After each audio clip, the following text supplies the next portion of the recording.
Hello, everyone, and welcome to the Aerospace and Defense Showcase. My name is Osher Adensky. I will be your host today, this afternoon. It's a pleasure to see a lot of people on the call. All right, so today's agenda is we're going to go a little longer than we usually do. We're having quite a few companies presenting, so it's going to go till 4 p.m. Eastern, starting at 1 p.m. Eastern. So, what's the vision for those of you who are joining for the first time or want to hear it again? The vision is to bring more deep tech to market by, connecting them with the right people in the right places. And so how we do that is we have an ecosystem where we take startups, tech scouts, both from the government side and the corporate side, as well as investors, and try to get them to interact, right? And so two main mechanisms we do this with is showcase events. That's today. We're doing the Aerospace and Defense Showcase today. And what the goal is obviously to ask questions of these companies and to give these companies exposure, but also along with the exposure hand in hand is to create introductions and create, real movement around the companies. Thank God we've been fairly successful at this, especially recently. And we're looking forward to, obviously, if anyone sees a company today that they are interested in, feel free to message Brian or myself. And we are more than happy to try to connect you or to connect you with said company. And then that leads us to our second piece of activity that we do, which are guided introductions. Basically, we'll try to reach out to relevant stakeholders for companies to see if there's a good fit. If there is, we're always happy to make the connection. If not, we'll keep trying. There's also an Airtable that maybe we'll send out after this call to some folks with a lot of the companies and the decks so that everyone can view after the call. All right, with that, our two upcoming showcases are the Advanced Material and Advanced Manufacturing Showcase, as well as the Energy Showcase. So stay tuned for those. And now I'll turn the floor over to David Furtig. I don't think I have a specific slide, but I'm happy to, let you talk a little bit about our parent company, Eagle. Sure. Thanks so much, Asher. First of all, a pleasure to be here and great to see everyone.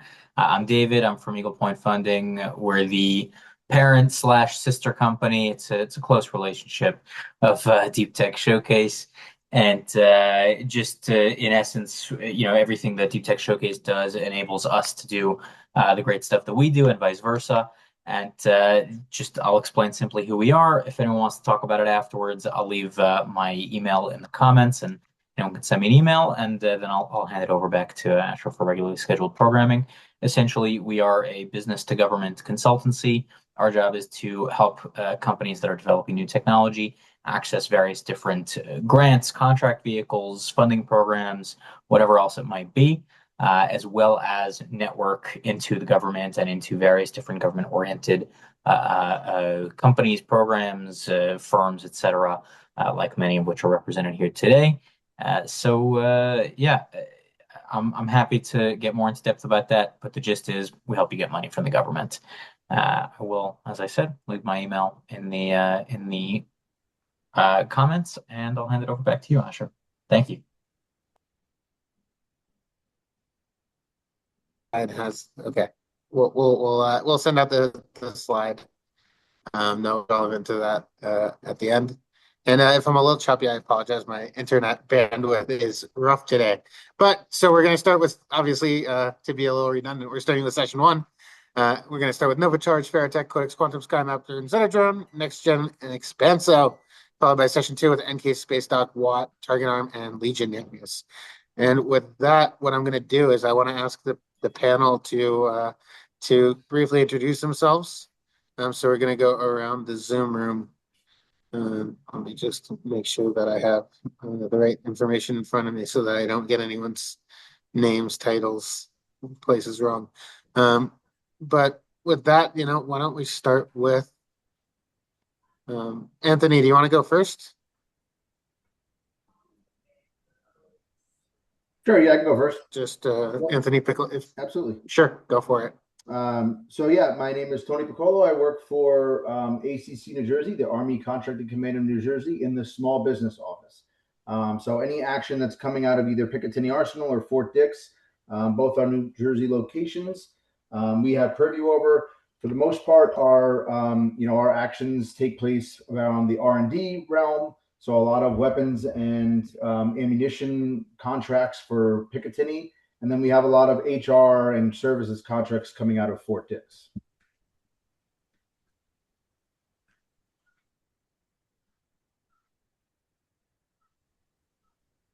All right, maybe Asher's having some bandwidth issues.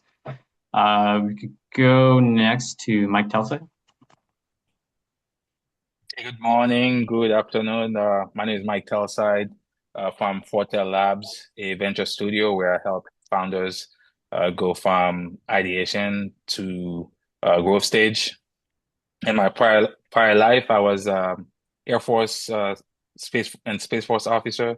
I held multiple positions from Deputy Branch Chief for mission protection, space sensing, to test. Um, GPS 3 mission director, a few other different positions. So I'm here excited to hear the pitches and see how I can get involved with these companies. Thank you for having me. Awesome. Thank you so much for joining us today. Up next, we have Alex Cassie. Hey, Brian, and hey, Asher. Nice to see you guys again. I'm Alex. I'm a director of acquisitions at Tyco. We're a large publicly listed A&D company with a market cap of about 40 billion. And very core to our strategy is acquisitions. We've acquired over 100 companies since the 90s and continue to buy 6 to 8 companies a year. And so very interested to see the panel and the exhibitors today and kind of stay on the leading edge of the market. Awesome. Well, really appreciate you taking the time to join us today. Up next, we have Bahre. Hey everyone, thank you for inviting me again. Bahar Hajisai, Technology Scouting Director for BAE Systems. So as it sounds, I look for small businesses, startups to connect to our internal folks.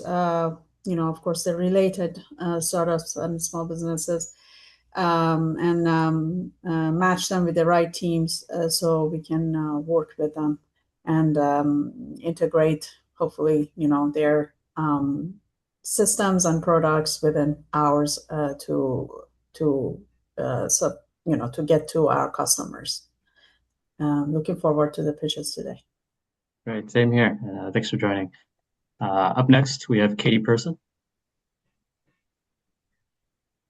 I'm Katie Person. I'm an Army Acquisitions Officer, Battalion Commander in the Army Reserves. And actually, Tony, I worked at Picatinny more than a decade ago. Your name's very familiar. I built and ran a defense accelerator out of MIT. I left there about a year and a half ago, and I was in 3 theaters in the U.S. Army in the 2000s, 2010s. Awesome. Well, really, really appreciate you joining us here today.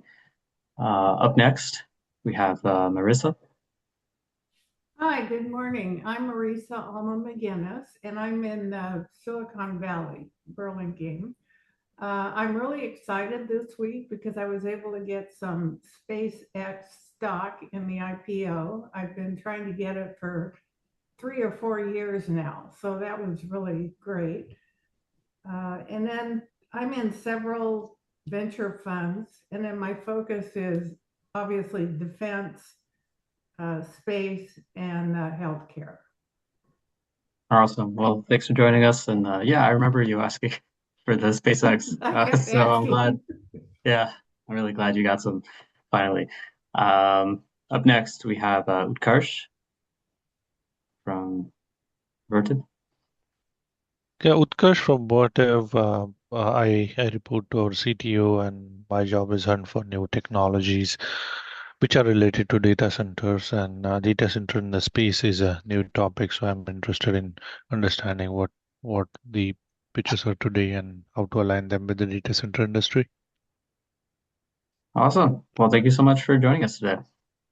Up next, we have Crosby Shatarian. Hey there, thanks again for inviting me. I'm the Chief Innovation Officer for Edwards Air Force Base, and if you want it tested or need it tested, we'll figure out how to make it happen.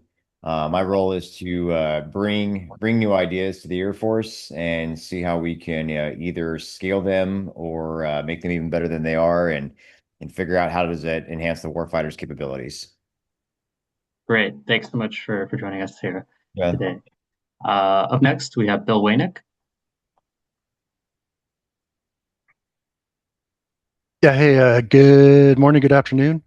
Bill Waynick. I'm currently the Senior Advisor for Warfighter Communications for Headquarters Air Force A6. We're bringing the communications discipline back into the Air Force because the cyber got too big and we forgot about communications. Spent 30 years in the Air Force, retired as a colonel in 21, career communications officer, worked a few times in JSOC and tactical communications communities and smattering of other things, but happy to be here. Thanks. Awesome. Happy to have you with us today. Up next, we have Jason Edwards. Hey, how's it going? Jason Edwards, managing partner at Zia. We're early stage defense tech focused. My background, 20 plus years, mostly in the special operations community. Looking forward to hearing everyone's pitch. Great. Looking forward to having you, hear these pitches. And up next, we have Lucas. Hey folks, my name is Lucas Snevice. I'm an investor on the Booz Allen Ventures team for Booz Allen Hamilton. We focus on seed to Series B startups across AI, cyber, defense, deep tech, space, quantum, reindustrialization, specifically focused on Booz Allen's strategic priorities. If you guys don't know Booz Allen, major prime contractor. And yeah, looking forward to hearing everybody's pitches, and thanks for having me. Thanks for joining us. Up next, we have Paul Garcia. Hi, Paul Garcia back again. Contract support for the Air Force Office of Energy Assurance from Booz Allen. So I know Lucas, but we work on fixed energy systems and water systems for all 200 Air Force bases around the globe. We currently have an open solicitation for energy storage systems, and a draft solicitation is out for the Defense Energy Consortium, which we'll be happy to talk about next time. Awesome. Well, yeah, looking forward to having you with us and participate today.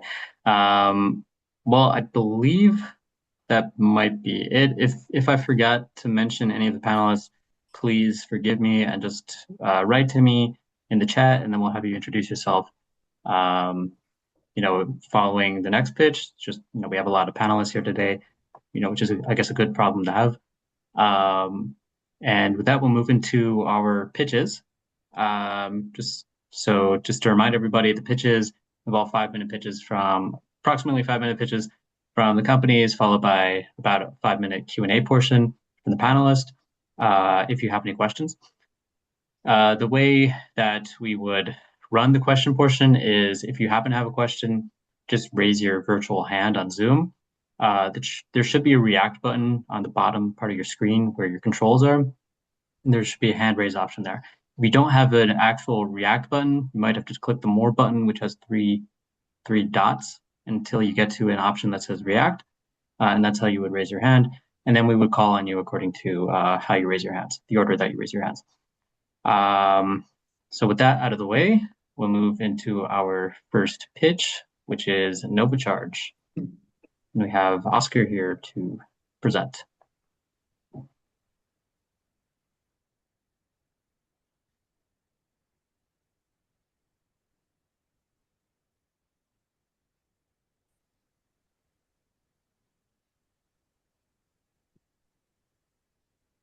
Hello, everyone. Can you hear me? Yes. Yep. Yes. Excellent. Thank you very much. Are you able to see the share?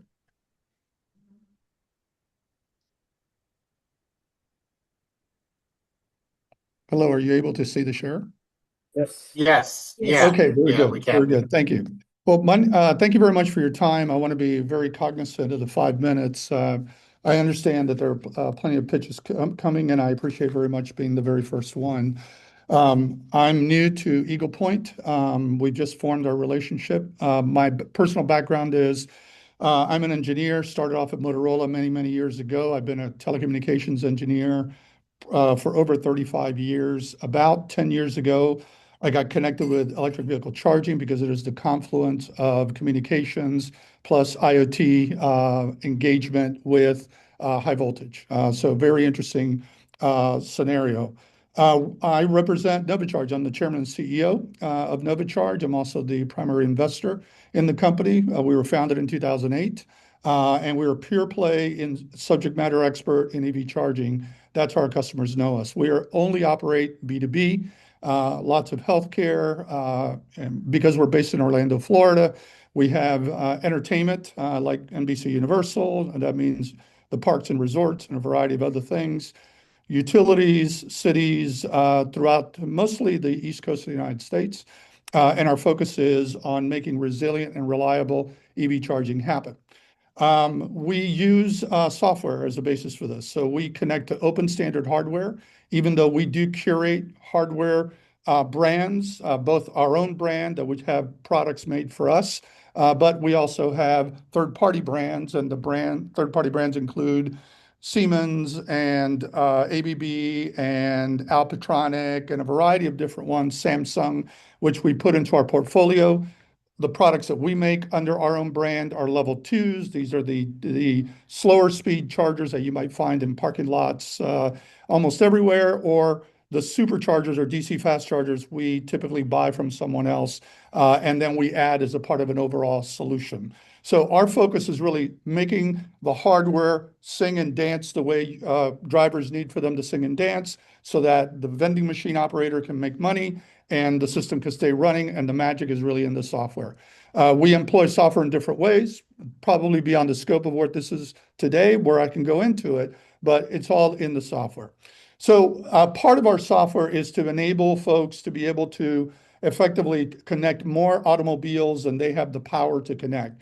Why? Because typically the heavy lifting on the budgets have everything to do with an electrical upgrade problem that needs to be solved, because most parking lots and buildings and systems and even towers were never designed so that where the cars are is where the power is going.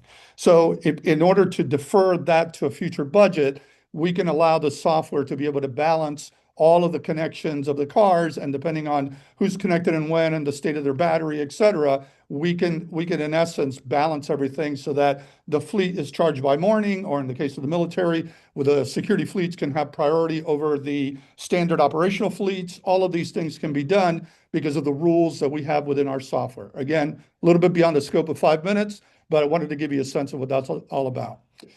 The reason that I got connected with Eagle Point is because I also am a professor at the University of Central Florida. I teach a class called Hacking for Defense. Hacking for Defense, some of you that have been familiar with the defense industry know that there's a defense innovation unit. I'm actually sitting in Virginia Tech right now, and we just got out of a session with Justin Finelli, who's the CTO of the Navy. And so we set a strategy around bringing innovations to market and fielding teams. Over the course of the last few years, what I've discovered is that there's a key problem in talking to a lot of folks that run bases. So, and I've heard several folks say that they're connected running the bases, but effectively there's a transition going to happen to electrification. It used to be, let's say 3 or 4 years ago, that we had the transition was really based on climate change, et cetera. But today, anybody who's driven a Tesla knows the speed and the torque and everything that comes from that. You can see the applicability very directly into military vehicles in order to have a competitive advantage. I put some of this here, and I also reference Major Cranston's white paper, which I'd be happy to make available to the Eagle Point team. But that white paper really shows the benefits of electrification in a variety of different ways, including running silent and having a low thermal signature and all the things that go with that. So we believe, and based on this white paper, that electric vehicles have a position in the military today, and also a position in other parts of the government around security forces and even potentially embassies around the world. So I'll give you some, you can read all of this, but again, silent watch is a big deal. Speed and out accelerating the competition. So the adversaries are a big deal, and making sure that we are independent of a single fuel based on petroleum, where petroleum may not be available or may have a supply chain problem in the field, whereas generating electrons is a little bit easier to do.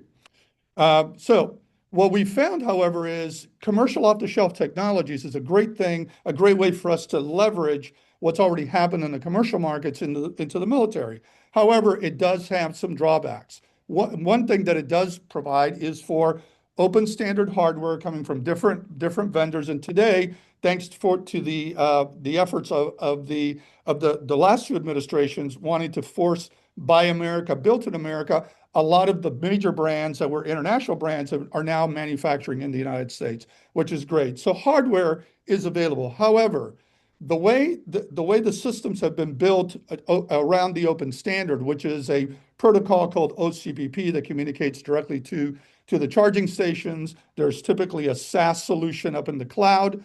The chargers really are very dependent on the cloud and the cloud being available everywhere. And if you're in a wartime condition, or if you're in a hostile base condition, like, for example, some of the military bases recently in the Middle East, and communications are no longer available to you or no longer reliable, you can't have fueling based on your ability to communicate. So you really need to have a different kind of solution that's architected in a more distributed way, so that individual locations can operate individually while not sacrificing the control, the real-time nature of the ability to set up rules, and the ability to ebb and flow as new vehicles are brought in and more charging is required suddenly because of a burst of additional vehicles that are suddenly in one area that are normally not there. Hey, So this Oscar, is just 1 minute yes. warning in terms of timing. 1 minute warning. Thank you. Thank you. So what we found is that we believe that the right solution is an instance that is distributed and can also at the same time provide regiment level global data during periods where there's communication. If communication is cut off, everything can be managed locally, but it can be managed in an automated way, so you don't have to train troops on the ground at the base to be the managers of EV chargers, but you can give them the ability to manage what vehicles are prioritized, what is allowed to charge versus not charge, and all of the same control you would get in a commercial cloud is actually local to the data center. The reason we have an unfair advantage in doing this is because we have our own cloud that's been operating for 5 years in the marketplace. It's a resilient cloud, but we do not use Amazon Web Services. We do not use any of the commercial virtualized environments. We actually have a complete stack that we do ourselves. We rent a colo cage. It's our entire software stack based on Microsoft. And so it easily scales up to larger capacity, which it clearly is today, or it can scale down to a data center running on a server and available locally at any given base or embassy location. So our view of this is, and I'll give you a sense of the marketplace size here. This is preliminary views, first 10 years. What do we think it looks like? Well, it doesn't look like a bad market. It looks like a market that for a small amount of investment, leveraging what we've already done, it's the 80-20 rule. About 80% of it is already complete in our software. All we have to do is do some R&D to make sure that we can scale it down and we can tailor it to the needs of the Army base versus the Navy base versus the Air Force base, Space Force base, et cetera. And because we do have a lot of bases that are local and readily available to us in the area, in the area meaning Orlando, Florida, where Florida has quite a bit of military presence, we have the ability to get access to customers as well. So we as a company, just to kind of wrap it up, we're a reliable company today. Many business-to-business customers use us today. I can knocking on wood, I can wholeheartedly say that we have never had an outage in 5 years. The system runs automatically with automatic hardware failover within the data center, and that kind of resiliency is something we want to bring to a military environment and a government security environment.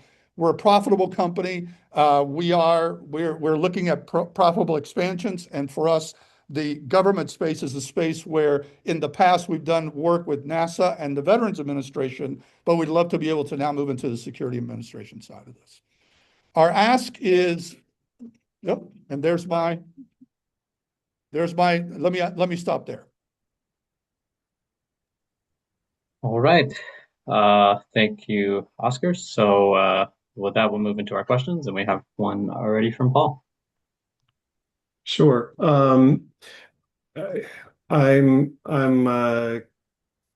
concerned that EV charging is my office.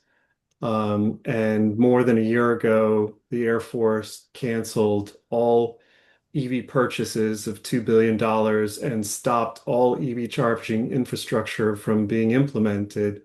Are you able to communicate with other services that might still have EV plans? Because Air Force has none.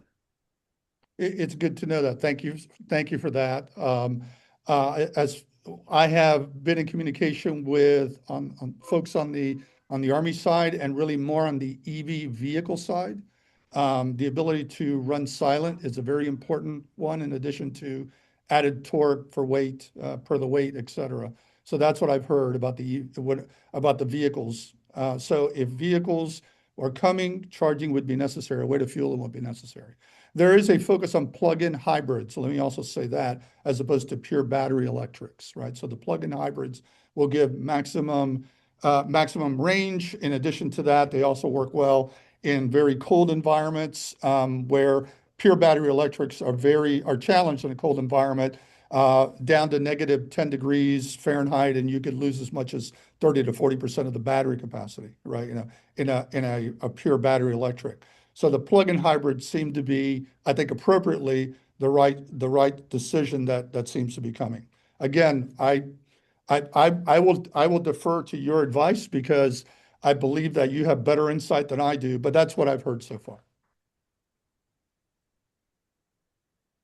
And Oscar, we were talking about this a bit earlier, but some of this technology could be applied for things like microgrids, correct? Yes, correct. So one of the things that we have that I showed is the ability to balance power across a variety of different charging, but doesn't have to be limited to charging. And the software will work with appropriate adapters written for it for just about any hardware. You can control any hardware that can be somehow reduced in power. It can be managed very effectively. It could be used to manage some data center activities if you wanted to slow down racks, or turn racks dark in a situation where you're not using the full capacity. That certainly can happen. I don't think that's a problem yet today, since we need a lot more data centers, but eventually the capacity will come in line with the demand. And when you do that, there'll always be someone wanting to gain market share and someone losing market share. And so racks will probably lit up and or turn down as necessary.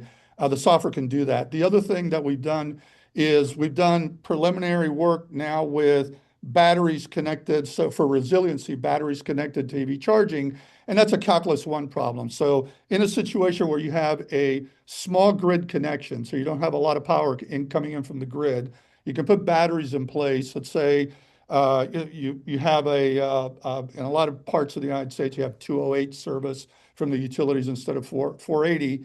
And when you have a low power limited, amperage limited service, then effectively you can bring that into 2 megawatt battery as an example, let high speed chargers connect to it and burn down the battery. And then as the battery goes down, it's a typical calculus one problem. How much can you take before you have to slow down the charging in order to preserve battery and allow 7 by 24 charging to continue so the battery doesn't run out while you're trickle charging in from the grid. So that problem is that you can add solar to that, you can add a fuel cell to that, you can add a variety of different sources, but typically the sources don't provide would be very expensive to provide direct EV charging at high speed. So there's a battery ballast in between, and we can manage all of that. All right, great. Believe that's all the time we have. But thank you so much, Oscar, and please leave your contact information in the chat if anybody wants to get in touch to learn more information about Very your good. tech. Very good. Thank you very much. Thank you all for allowing me to present. Sure. Thank you. Cheers. Thanks for taking the time. So with that, we'll move on to our next company's presentation, which is Veritech Systems. And we have Michael here to present. Thanks, Brian. Do you guys see my screen? Let's see. Yes. All right. Hi, everyone. My name is Michael. I am at Ferritech Systems. Want to just talk about what we're building at Ferritech and Concord, which is our flagship software product. So at Veritech, we basically believe that, robots should be specialized, and we basically believe in this concept of collective intelligence, which is basically taking multiple different types of UXS, multiple different form factors, and having them work together. And so the primary product at Veritech, Concord, is basically this operating system layer that lets all these robots talk and work together. Focus on autonomous behavior. How do the robots actually adapt in a battlefield environment rather than C2? Currently, the software is demonstrated on a variety of small UAS, but the software itself is meant and designed to be agnostic across any system. And the primary focus here, like I said, is on is reducing the operator's cognitive burden. So as probably most of the people on this call know, the state of robotics has, changed across the last couple of years. You've had, multiple UAVs kind of pop up in Ukraine. You've also had, a lot of UAVs and across ISR and tactical missions pop up in the US. You have software that is allowed for rapid capability upgrades and kind of hardware upgrades that have allowed for longer capabilities, increased capabilities, and more payload capabilities. In addition, right, autonomy at the edge has advanced through multiple programs. DARPA's Offset has proven, multi-agent demonstrations. You've had GPS-denied navigation through DARPA's Sub-T, and you've also had AI and machine learning increasingly deployed on edge devices via the Qualcomm RB5, which is displayed on the right, or the NVIDIA Jetson. But for us, right, we believe that mission level autonomy is still broken, right? You have a couple of autonomous systems where, today multi-system coordination remains, where it's multiple operators taking, it's an operator tasking multiple drones individually, or you have, swarm behaviors that are largely scripted or pre-planned. Current systems like Anduril's Lattice act more as sensor fusion rather than allowing for multi-mission orchestration. So our belief, like I'd mentioned, right, is specialized robots will win. Today, specialized robots, which are these distinct form factors, complete simple tasks like survey area X or deliver payload at Y. Right, Ferritech will allow advanced autonomy and will allow for complex tasks across different form factors like control area X and counter all hostile aerial systems. Instead of the operator basically telling each individual system what to do, each individual form factor what to do, they will basically work among themselves to form kill chains in the environment that they're in. The core kind of Concord stack basically has multiple different layers, right?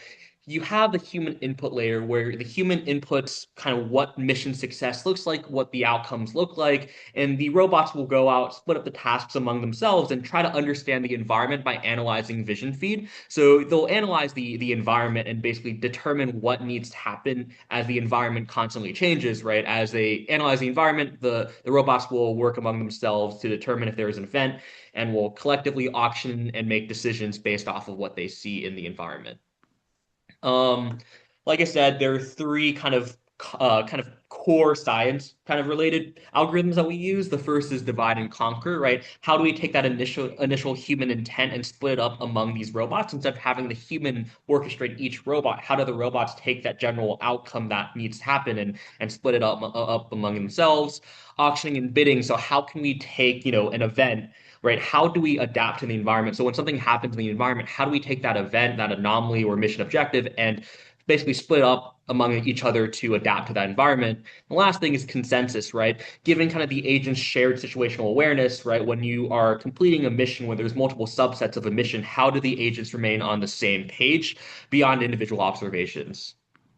So technology is pretty simple, right? We've developed our own core, our own suite of small UAS to showcase the technology on. We have a general ISR model that has three variants: an interceptor, reconnaissance variant, and a scanning variant. They're built for long range operations and have anti-jamming and band hopping. But like I said, the software that we're building is meant to be agnostic. This is just our first showing of the technology across, a fleet of small UAS. Like I said, three different types: one for general ISR, one for more oppositional force, and one for counter UAS. But yeah, wanted to keep it brief. A small team, couple of great advisors, and yeah, want to keep it brief and answer any questions as people may have them. Thanks so much.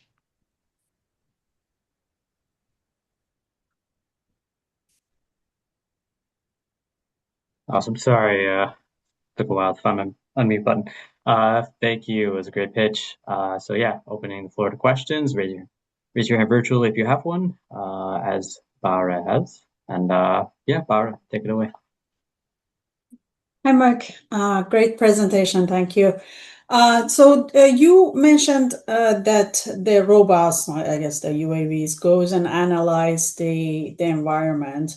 Yes. So I wonder, after analyzing, do you have to go to the human for the decision, or is it a real-time decision making right away? Yeah. So it's real-time decision making. The goal of the system, right, is if you have hundreds of, units out there and dozens of form factors, it's going to be increasingly hard for one-to-many control. And so the robots are basically going to make a decision aligned with the mission objectives that were assigned to it at the beginning.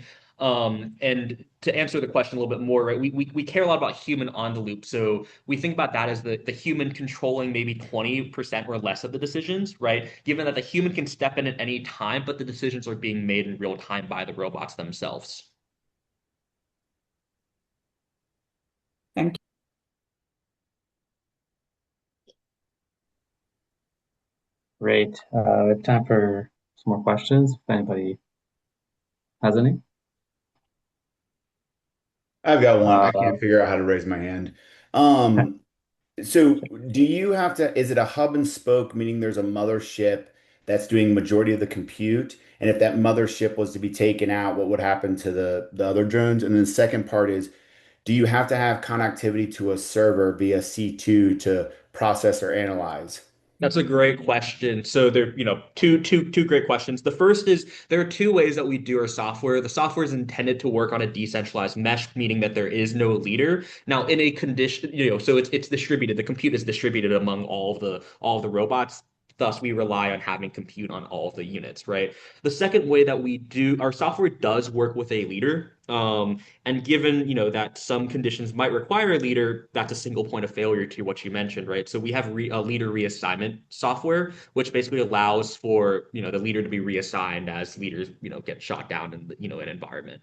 As for your question with compute, so everything is done in a decentralized mesh. There is no reliability on a cloud server, on a server back home. Basically, we make the software work in a DDIL environment where even if connectivity is cut off to the human operator, the robot will still be able to finish out the mission to the best of their ability.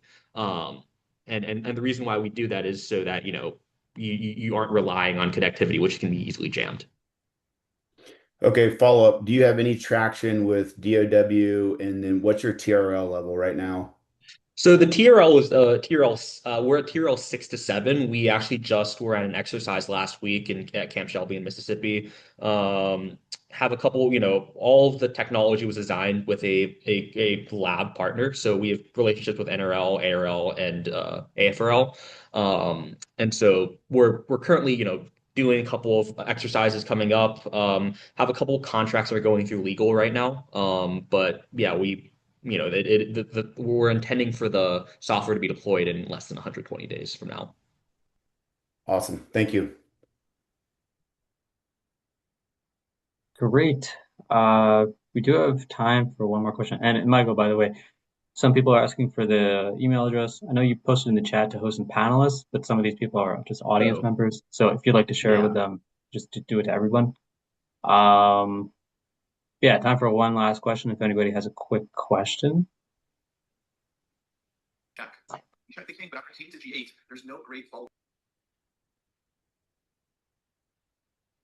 Okay, well, I believe that's that's it for now. I mean, if anybody has something more in depth, feel free to reach out to Michael offline, or you can let me know, and I'll be more than happy to make a connection.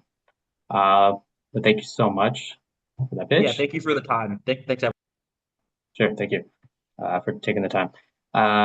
So up next, we have Codex Quantum, and we have Stu here to present. Hello, everyone. Let me just share real quick. I'll assume that's live. So, yeah, nice to meet you, everyone. My name is Stuart Pino. I'm the CEO and co-founder of Codex Quantum. We build quantum-enhanced AI software to accelerate solutions to the world's toughest computational problems. We actually started as a single algorithm company coming out of research at the US Navy. We've evolved recently over the last 4 months, where we built an agentic quantum workflow that works. And I know that was a lot of buzzwords at once, so let me explain.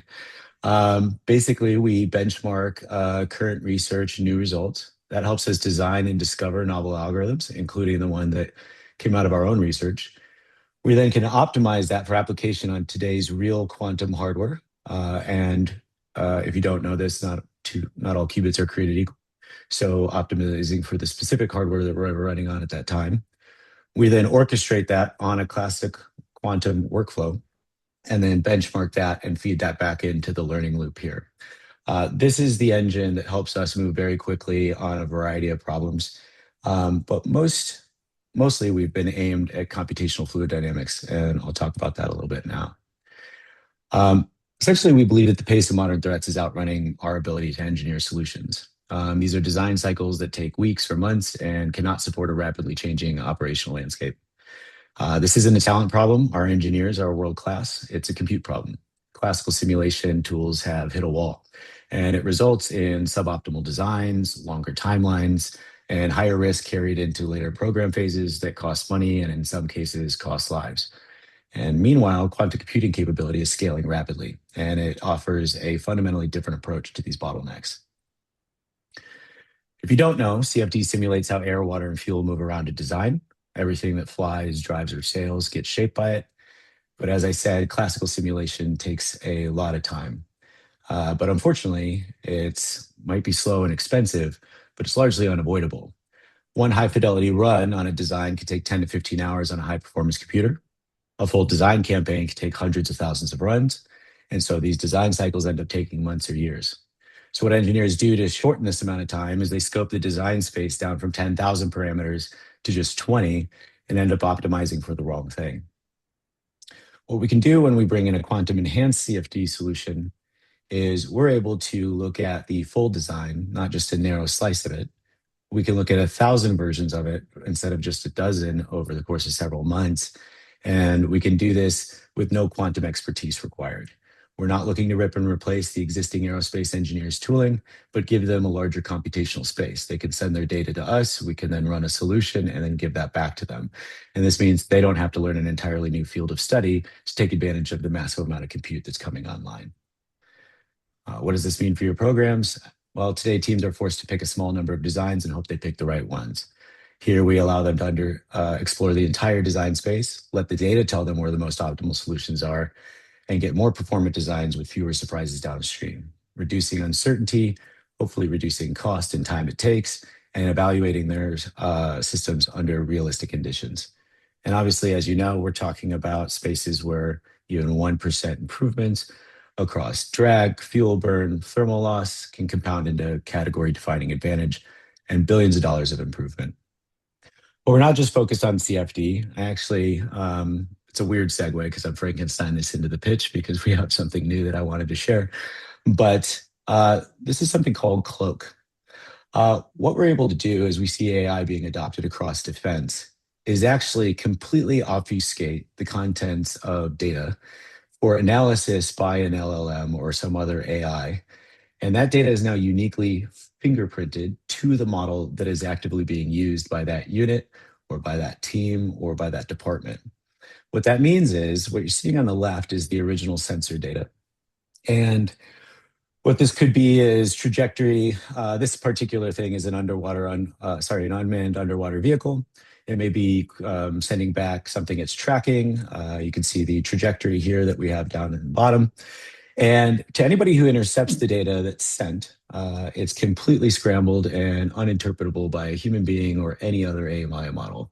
The AI model that specifically this scramble is tuned to can actually detect and determine and return a result back out of the AI model that is 100% accurate. The example on the far right is if you perturbed the data even 11%, say, it gives a completely different trajectory and basically makes the data unusable. We're looking for a couple, we're currently running customer discovery across a wide variety of use cases, but we see a lot of application across defense, especially if you're engaging with AI. Actually would love to talk to the company that just presented because I think we could help out in a couple different capacities. My team, I am an exited founder that's built and sold a technology company before. My three co-founders are PhDs that were leading quantum machine learning research for the US Navy up until May of last year. They were down at the Naval Surface Warfare Center down in Panama City Beach, Florida. Dr. Merlot joined us from IBM. He was there for 6 years building out the quantum ecosystem for universities, national labs, defense, and large enterprise. Brian Fritton is our principal engineer and also an exited founder that has worked in cybersecurity and government data before. And Dr. Caitlin Gilly just joined us. She has a PhD from Oxford in physics with a focus on quantum algorithm design. But this is a purpose-built team to tackle these problems, and we're very excited about who we've brought together. We've worked across defense before and are actively working across it now. We led 2 Genesis mission proposals and participated in another 2. We are partnered with RTX BBN. We've worked with Sandia National Labs, ONR, NAVSEA, and so on. We've gone through 2 different accelerators, recently graduated from Creative Destruction Lab, for those of you who know it, out of the University of Toronto. I really enjoyed our time there.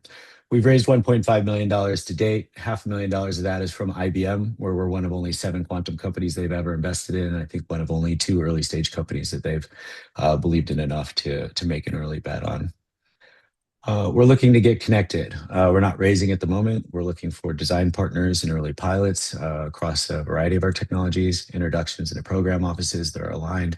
And of course, we continue our application process with many of the SBIR and STTR since they got unpaused very recently. Thank you, and I'll leave most of the time for questions. Awesome. Thank you so much, Stu.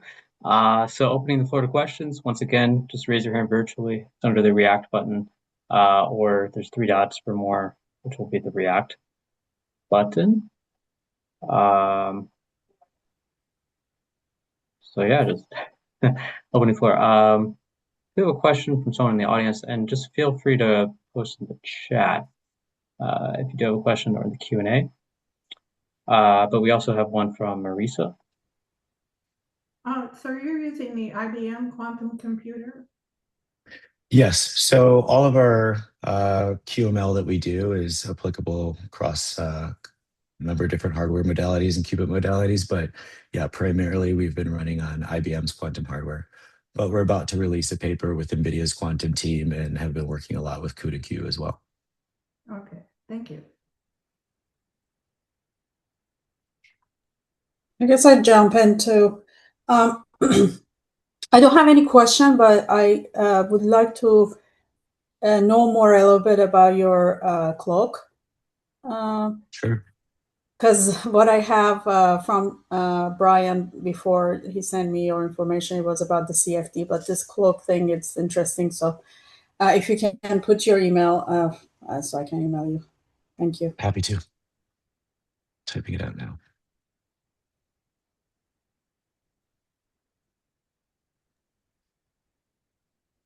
Right.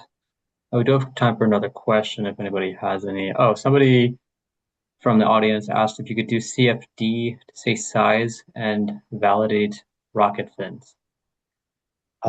Yes. So we're working closely with Georgia Tech's Aerospace System Design Lab on something related. But yes, I'd love to have that conversation and happy to chat. Okay, great. Also, I will reach out to the previous company because he dropped off, just to inquire interest about potentially collaborating. But Great. yeah, I mean, if anybody has a last minute question, feel free, or forever hold your peace. Or alternatively, just reach out to Stu via email, or just let me know, and I'll be happy to make the connection. But I believe that's it for now. All the time we Great. have. Thank you. So thank you so much, Stu. And with that, we'll move on to our next presentation, which is SkyMapper, and we have Frank here to present.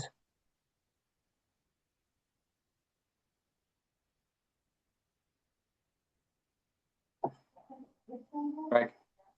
Yes, I'm here. Sorry. I was trying to find my window. Let me start this. You should see my screen right now. I'm gonna Yes. go full screen and hello, everybody. Thank you for having me.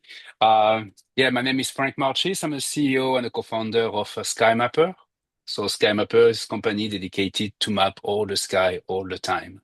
We are building a network of instruments, telescopes, all skies camera that can basically monitor continuously the sky, detect drones, airplanes, atmospheric phenomena in the mesosphere and all the way to space, satellites, as well as astronomical applications. We started this last year. We got funding in pre-seed round last year, and we developed since then a network. The network is live and available, accessible. You can go to our website app.skymapper.io if you want to test it. So in short, we built this device called the Skybridge, and this device allow anybody which already have a telescope, a digital telescope, to connect to our network. And by connecting to the network, they share the sky.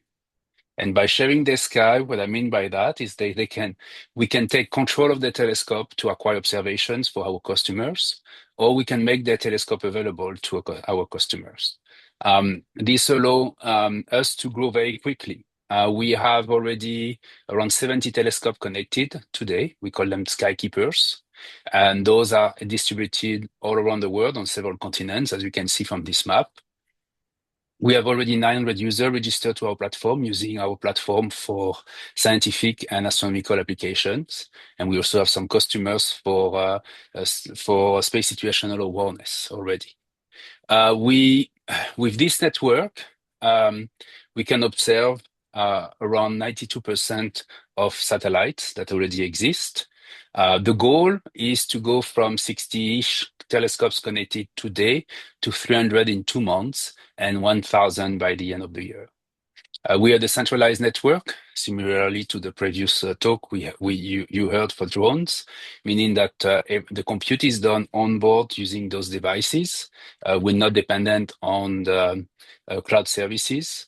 Everything is on-chain and protected, so the data can be accessible only by a specific customer if needed.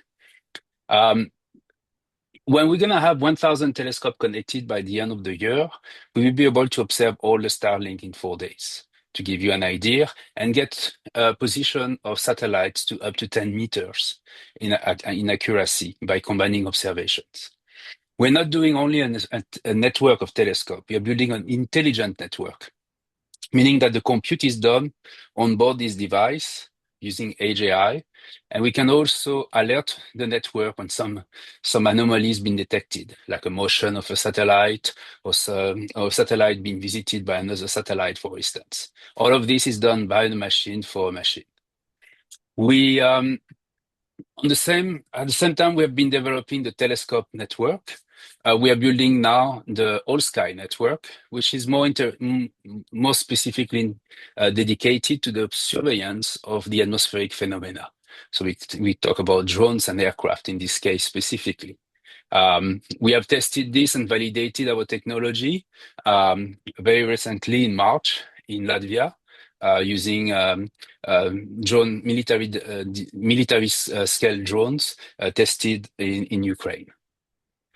This is the SkySphere, which is our instrument that we have developed for that. It's a very simple instrument, meaning that it can be manufactured at scale. It's very low cost.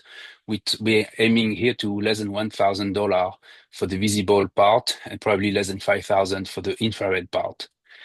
It's intelligent like the telescope's network, capable of taking decision and calling other SkySphere around to assess quickly the type of object which has been detected by the onboard computer and the camera. It's, as I mentioned, portable. We have finalized the prototyping in March. We are now deploying the first stations around the world. We have 6 of them in 4 different continents.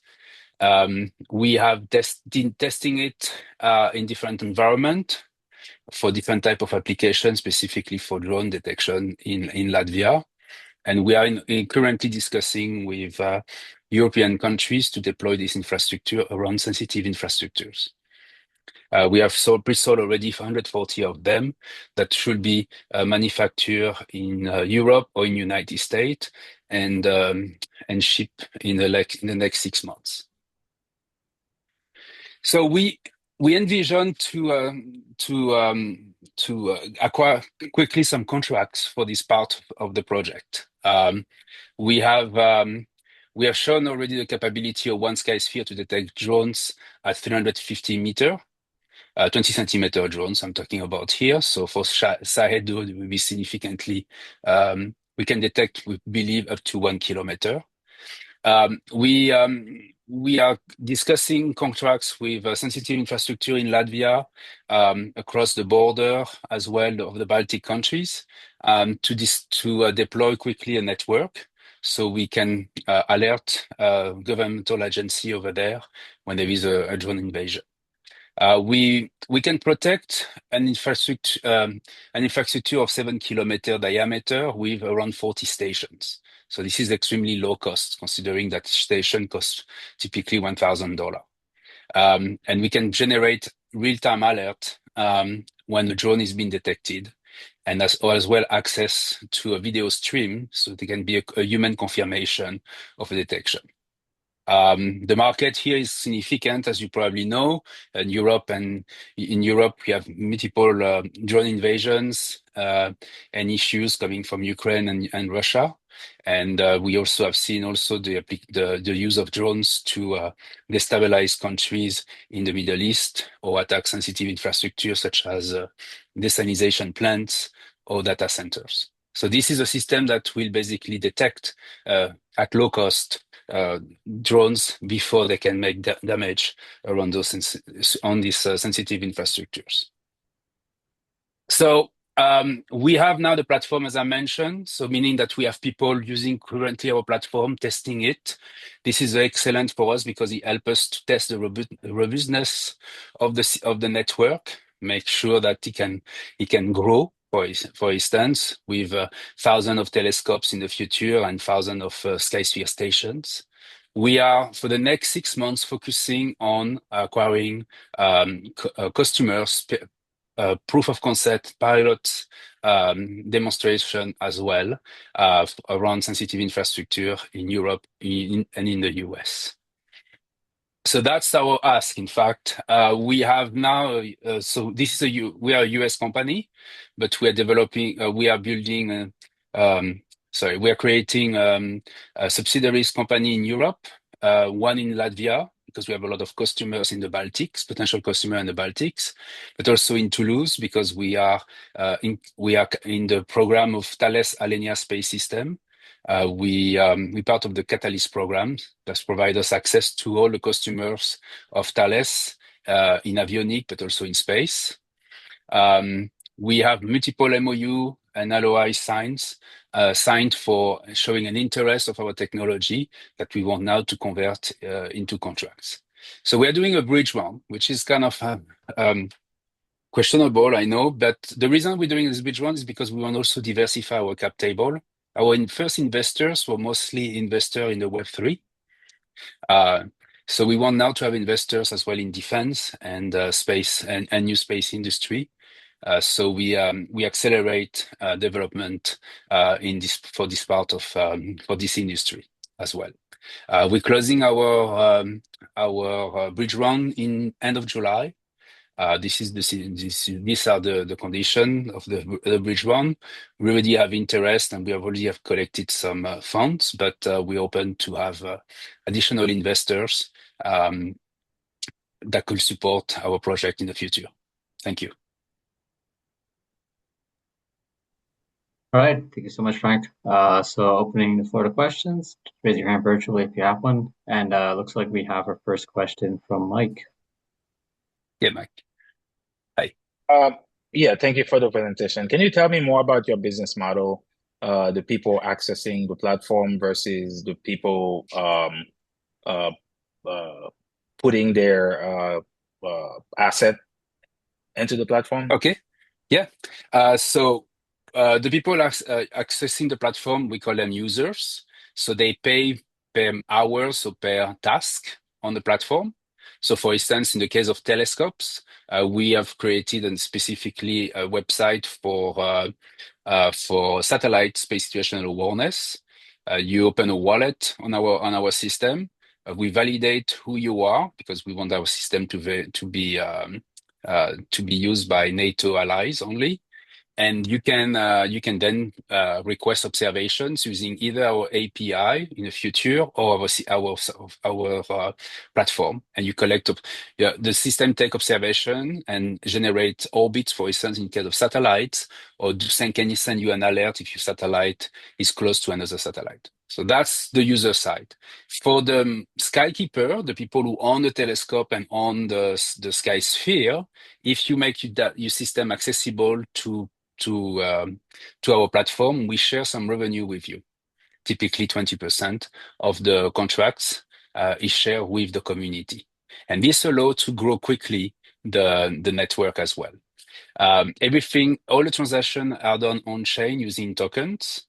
So that's allow us to have telescopes all around the world and basically pay the skykeeper using the token. Yeah, answer to your question? Yeah, thank you. Yeah, thank you. Great. We have time for one more question if anybody has a quick question to ask. But if not here, you could always ask Frank offline or connect with him. So Frank, please put your contact info in the chat so people know where to reach you. And thank you so much for that presentation. And with that, we'll move on to our next pitch, which is Xenodrone. We have Sam here to present. Alrighty. Thank you guys for joining. Let me get this shared here. Good deal. Can everybody see that? Yes. All right, very good. Thank you, Brian. So once again, thank you guys. My name is Sam Chen, and I'm with Xenodrone. We design and deploy autonomous aerial systems built specifically for dual-use missions. That basically means that the same core technology that supports both commercial industries as well as government or defense operations. So today, I'll be primarily focusing on our flagship platform, the Xenodrone 1000, and kind of briefly showing how our broader ecosystem extends those capabilities across multiple mission sets. So across industries and government agencies, there's a shared challenge here.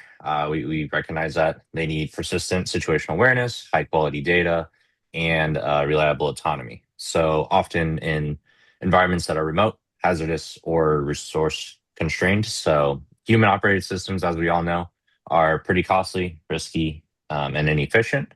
And single platforms are kind of limited by their adaptability or abilities. So Xenodrone was kind of built to close this gap with platform level autonomy that scales across missions instead of being redesigned each time. What makes Xenodrone a deep tech company is our system level engineering approach. Our platforms integrate advanced autonomous navigation, obstacle avoidance, and mission execution. We combine multiple sensor fusion. So this includes LiDAR, RGB, thermal, and multispectral sensors with secure communications and mission configurable software.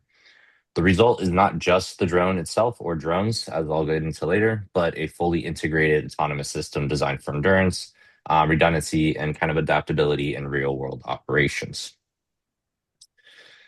So let's see here. Going on to the 1000, as I had mentioned earlier, the best example of our approach to different mission sets and dual missions is our Zenadrone 1000.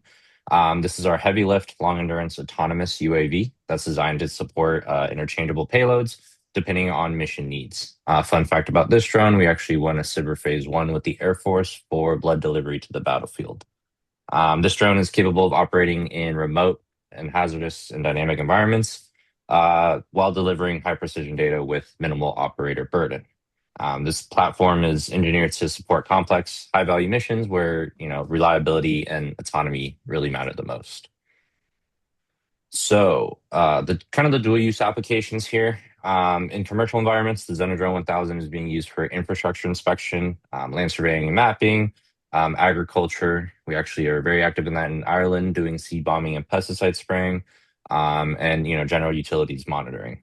In government and defense context, the same platform supports ISR, your situational awareness, border and perimeter security, disaster response, and critical infrastructure protection. So the key point is that the aircraft autonomy stack and sensor architecture remain the same, only the payload and software configuration change. So beyond the 1000, we have other drone models as well. Our IQ Nano is our compact autonomous indoor drone. This is for your warehouse management and inventory management. The IQ Square pretty much does everything that the 1000 does at a smaller size. We use it more commercially, I would say. But due to its size, it's also potentially able to launch off of the back of other vehicles or autonomous vehicles. And that's something that we have been approached about recently as well. So across, agriculture, inventory management, land surveying, infrastructure inspection, surveillance, and government defense operation, the same autonomy backbone kind of enables multiple mission profiles. This is kind of our key advantage where all these different key factors come into play. It allows organizations to deploy the right drone with the right payload for the right mission without rebuilding the system from scratch over and over again. And so why dual use matters? It's pretty much commercially proven and mission ready. Dual use is not a compromise. It's really just an advantage here. By leveraging commercially proven technology, government and defense users can reduce costs and accelerate deployment and lower operational risk. The same autonomy stack that works across multiple sectors enables faster transition from commercial validation to government adoption. And so Zenadrone is building autonomous aerial systems designed to operate where humans shouldn't have to and to scale across industries and mission types. Our platforms are built for real world operational impact and designed for scalability and adaptability, which focuses on enabling safer and smarter autonomous missions. And at this time, just want to thank you for your time and open the floor to questions. Awesome. Thank you so much, Sam. So opening the floor to questions. Again, if you have a question, just raise your virtual hand and we'll call on you according to the order that you raise them. We also have a question in the chat. Somebody wanted you to define heavy lift and long endurance, at least raw order of magnitude for Zenadrone 1000 and IQ Square. Okay, great questions. So for the 1000 currently, it is rated at an hour, plus or minus given the payload, for I guess flight time. And then in terms of lift, heavy lift for us right now is about 100 pounds. Yeah, and then for the Square, haven't really done too much payload on that. The payload figures on that I think are anywhere between 4 to 10 kilograms. And that's mainly listed just for the type of different sensors and different outfits you can kind of put on it. Great. Katie? Sam, I'm working with a company and discovered that the Army this unit is requiring UASs to be on the blue list. Are you familiar with that? And can you talk to it in your pathway for that? Yeah, absolutely. We've applied for blue and green UAS certification for, I believe, now four of our drone models. So the process is a little tedious, but with the help of AUVSI, we're getting, I guess, help to do that.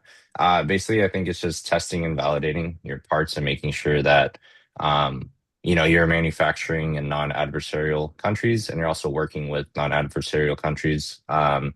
But everything here at Zenadrone is built in-house. We're actually based out of Arizona, but we have multiple locations across the US and around the world, but none of which are, especially for, I guess, defense purposes, being manufactured elsewhere but the US. Thank you. No problem. Great. We have time for one more question if anybody has any.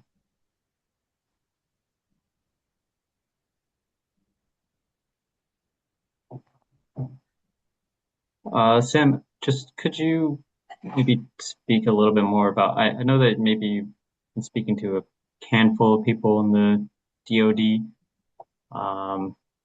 Do you mind kind of talking a bit about that, how those conversations are going? Yeah. So some of the interest we've gotten has been around the 1000 as well as the Nano.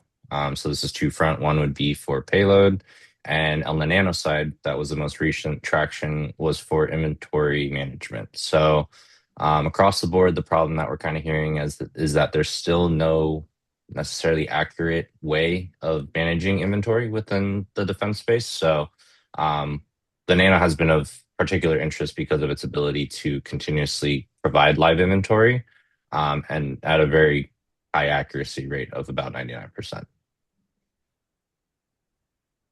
Oh, that's awesome. Well, unless anybody has any, last minute questions to, interrupt the process and everything, we could, I guess, move on. But thank you so much, Sam, and please leave your contact info in the chat so people know where to Sounds reach good. you. Thank you, guys. Appreciate it. I appreciate your punctuality as well.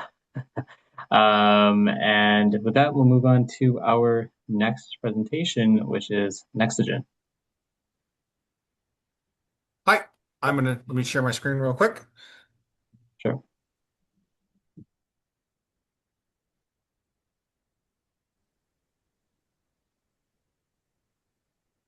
There we go. Hi, I'm Scott Phillips. I'm the Vice President of Engineering here at Nexogen. John Salisbury, our co-founder and CEO, is sitting just to my left. We are about a 23-year-old cybersecurity IT company co-founded by John and his business partner. And over the years, we've explored a bunch of different topics. And what we wanted to bring up today was about anomaly detection, because anomaly detection and specifically explainable anomaly detection is a problem that pervades multiple industries. From our world, it's things like phishing and cyber attacks and penetration on IoT devices and things like that. And we believe that we have some interesting technology that we've developed that we wanted to share today that probably applies to places like aerospace and defense. And our background, for a little more of the background, we have worked with the University of Cincinnati AI Bio Lab, specifically led by Dr. Kelly Cohen. So we have a connection there with the university in aerospace engineering. I am currently one of his doctoral students. We've our back. Another important thing is, we've taken no VC funding, no PE funding. We're not here looking for funding. We're here looking for those connections and those next steps. The specifics of it are things like, as we're looking in from the outside, things that the nature of sensor faults, off nominal detections, whatever these, as you're monitoring a baseline, whatever that baseline is, and saying, oh, this is deviating. Do we know why? And more importantly, when we flag that, we know why it's lagging. Because a lot of models today of machine learning, various types, are all, you can hit very high accuracies. The problem at their core is they're not explainable. So when they trip and they say we have a fault, we have an issue, you don't actually know why. The difference with what we do is we do it all with fuzzy logic, which means we have an clarity and explainability, it not only in how the model works, but the model can also tell you this is why it flagged this decision as an anomaly or as something of risk. We've done a lot of work specifically around that area, and we believe that it's important going forward. The bit I wanted to talk most about is a little bit is some of the background detail. And fuzzy systems obviously have been around for decades at this point. But the limiting factor has always been how big a model can you train? How quickly can you train it? Traditional methods like genetic algorithms are extremely slow. We have some new key technology that we've developed that allow us to train these models way faster. We've eliminated the issue of rule-based explosions. So when you have a whole bunch of inputs and all the different rules and saying if it's membership of this class and this class and this class, we can eliminate that problem so that, for instance, in benchmark data sets, one of these is a phishing data set with 235,000 labeled samples, 54 features. We break it down to the top somewhere between 10 and 30, depending on how we want to build the model. And rather than taking minutes or hours to train, we can train the entire model hitting 98+% accuracy in 4 to 6 seconds. That also scales beyond just the simple cases into things like IoT. We've done some testing there where in systems where there's 10, 11, 12 classes, we can train the model in well under a minute and still hit 99% within the top three, where all of those are confusions among related types of attacks. So what we're looking for here is to say, we think that this technology could be valuable in the aerospace field and in the defense sector, and we would like to make those connections with people who are in that field who are looking for this type of technology. An important thing we want to bring up about this and why we think it's valuable is that it's hardened because the model's explainable. You understand when it does something wrong, we can go in and we can perform what my colleague John likes to call it brain surgery and say, we know why it went wrong or why it did this, and now we can make sure that it never does that again. Another thing is we're looking and expanding this from the IT world into other areas in multimodal anomaly detection. But one of the key parts that we found is the model that we've trains on a laptop, actually the one that I'm using for the presentation right now. In 4 to 6 seconds, it runs on a CPU. It doesn't require any GPU. It doesn't require specialized hardware. The final trained model is extremely small. We can actually get it down running on various embedded devices, which means you have the benefit of both an extremely powerful, explicitly understandable model that is also extremely efficient and easy to deploy in edge or air gap scenarios. So at the end of the day, we're looking for use cases and we're looking for connections. We want to figure out what are your problems because we do a host of things besides just this, and we just want to be helpful. So with that, we open the floor to questions, and here's our contact info. Awesome. Thank you so much, Scott. Once again, opening the floor to questions. So if you have any questions, just raise your virtual hand under the React button, or you might have to click the three dots for more, get to React to raise your virtual hand. And we'll call on you according to the order that you raise your hand. But I could always get things started. Do you know what your accuracy rate would be? Like, do you have any false positives, or would you have any false positives for anomaly detection? So our false positive rate is usually sub 1%. The key thing we look at is false negative rate, and that is always 0%. We always train them up because we believe that a false positive is bad, but a false negative, especially in the cyber world, is, that's how phishing emails get through. That's how people get compromised. So we always bias train the model so that we stay with a 0% false negative rate, but our false positives are usually extremely low. Oh, that's awesome.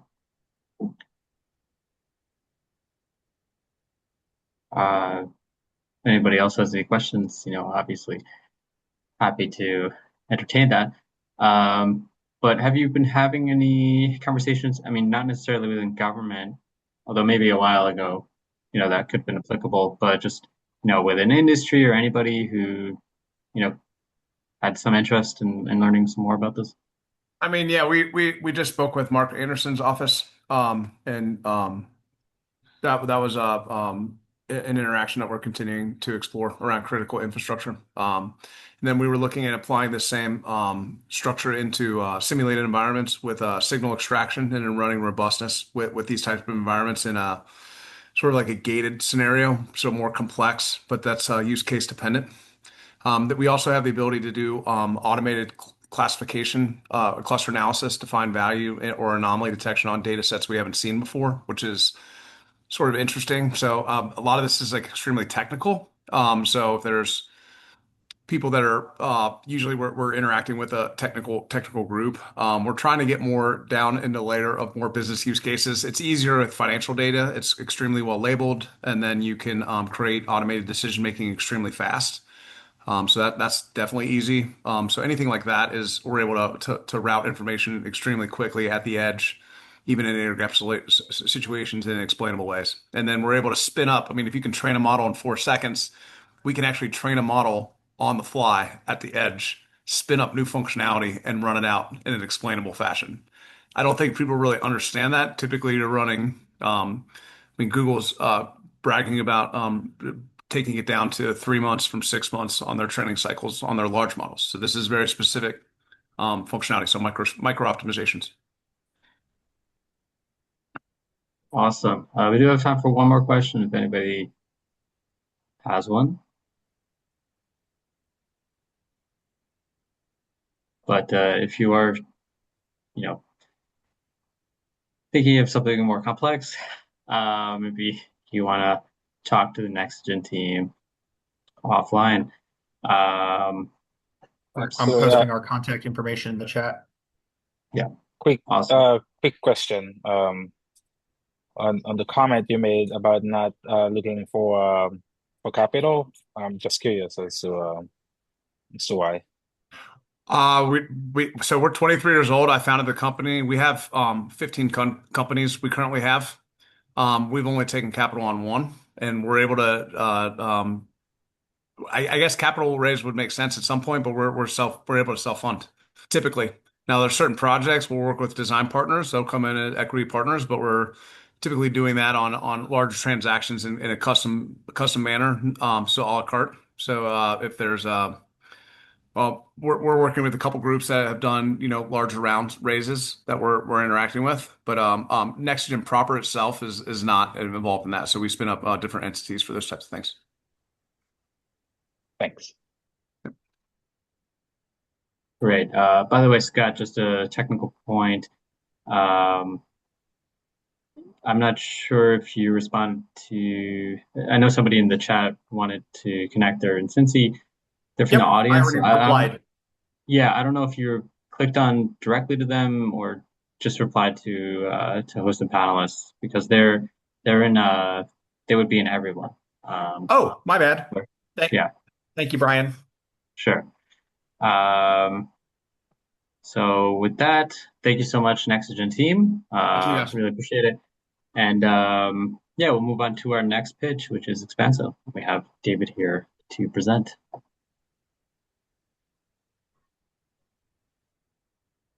Sorry. Hi, everyone. There we go. Oh, no, that's the wrong one. Sorry. Why is that not sharing my... Click on that.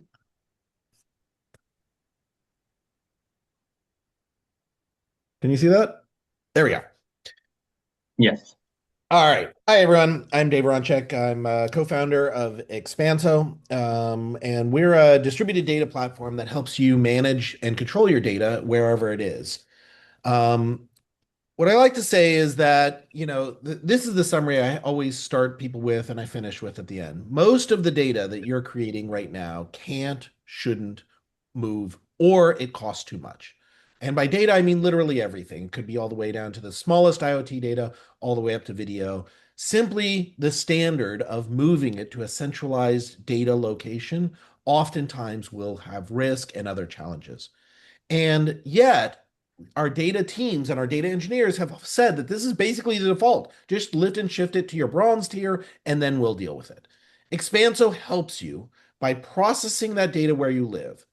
Doesn't replace your data warehouse or your backend or your data pipelines that you have in the cloud, but it augments them by shifting left that control. So the reason we got started with this, we've been in business for 3 years. We're well funded by Samsung and General Catalyst and Hetz Ventures. We're profitable. We're like off to the races, and we have very large clients already. And what we generally see is we built this because we saw 3 years ago, even older than that data is exploding, right? Not terribly controversial statement, but it's exploding everywhere. It's exploding in places that aren't centralized data warehouses in Oregon and Iowa and Tokyo. It's exploding in the field, on-prem, edge, IoT, you name it. And yet, the standard is to overload our already overloaded networks and pipelines and try and shift that data to the cloud before you can even get awareness and understanding. Um, and where we come from, we are a team of former Kubernetes and Googlers and Amazonians and things like that. Even inside the most sophisticated data centers in the world, you would process data locally in the local cluster, in the local building, in the local data center before you shifted it to your data warehouse, because moving raw data that wasn't going to be read anyway is a waste of time for everyone. And what I like to say is it lays out like this. All those things on the right-hand side of the arrow, they're great. Keep using them. They're amazing. But what we do in the data industry is say everything to the left of the arrow is left as an exercise to the reader. Multi-region, multi-cloud, edge, IoTs, planes, trains, automobiles, satellites, vehicles, on-prem. How do you consume that data? How do you shape it? How do you add context? And then how do you get it to the data warehouses you're already spending on? This is where Expanso comes and steps in. We run in all those places. We run in a declarative, reliable way in DDIL, in other constrained resource environments. We help you process the data. And when you are ready to move that data, we give you all the tools and technologies to do so, whether or not it's on-prem or via the cloud, without any of your data having to go through some central gateway first. A classic example is what you see here. This is the kind of the overall architecture where you might have a deployment that has many, many IoT scenarios. And right now, the default is just take all that data, move it to the cloud, and then we'll handle and deal with it there. But as all of you know, that just doesn't work. What you really need to do is be thoughtful, read from those locked down embedded devices, move them to near compute or other scenarios like that, which is where we run. We help compact it, but we still give you isolation so that you're choosing exactly what data to move according to your mission parameters or other requirements, legal or otherwise. This is a real world scenario where we benchmark cost savings for a given customer, where we save them 98% over what they were spending today. That is not an exaggeration, 98%. In full disclosure, they didn't take the 98% option. They ended up only saving about 80% because they wanted a slightly different performance criteria. But what you see here would not have lost them a single byte of data simply by moving that control upstream. These are just a few of our use cases. We truly are dual use. We have pilots with the USAF, USN, but also in retail, in energy, telecom, everywhere basically you are distributed in the way that you generate your data. We help you by augmenting what you're already collecting, but still complementing those investments you've already made in the cloud. Some real world, further real world, these are some solar fields that we have going in Southwest Australia where we're reading from inverters. City of Las Vegas, we have pilot programs helping them do a real-time video analysis on the edge, where we are working with another partner who's got the specifics on the model that they want to choose, but we're helping shape that data. And we're doing it basically like you see here on the left-hand side. This is a pilot we have going. Actually, this is a commercial customer we have going with retail, looking at people walking down and counting people in sidewalk, or excuse me, in supermarket aisles. And on the right-hand side, this is a commercial thing we actually just went live last week in Seattle.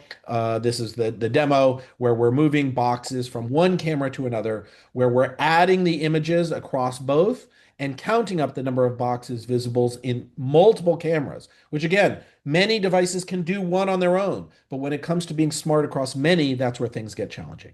So, in summary, simplifying your data management, adding context, making your data ready for AI, reducing costs, and most importantly, getting the most important information about the remote data that you're collecting into your data warehouse first. Not necessarily even changing it, just ordering what you move and shipping it with the right context. Like I said, we're a team of former Googlers, Microsofties, Amazonians. We know how to build this. We built very similar architectures internally to Google and Amazon and Microsoft, and we're now external doing this. We raised money 3 years ago. We are not seeking more money. We are seeking partnerships and use cases and things like that. And like I said, If you're using data today and you're in more than one location, I can almost guarantee we can help right now. These are things that get implemented in days, not weeks, not months, not years. Days, we can show you value. And that's our summary.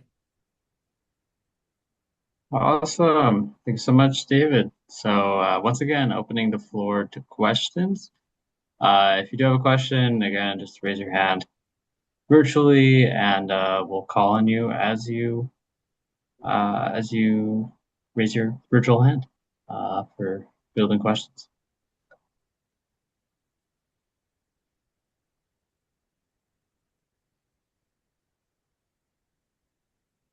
David, could you maybe just talk a bit more? I know that you had some, tangential or maybe indirect work with the DoD, with the Navy, I think.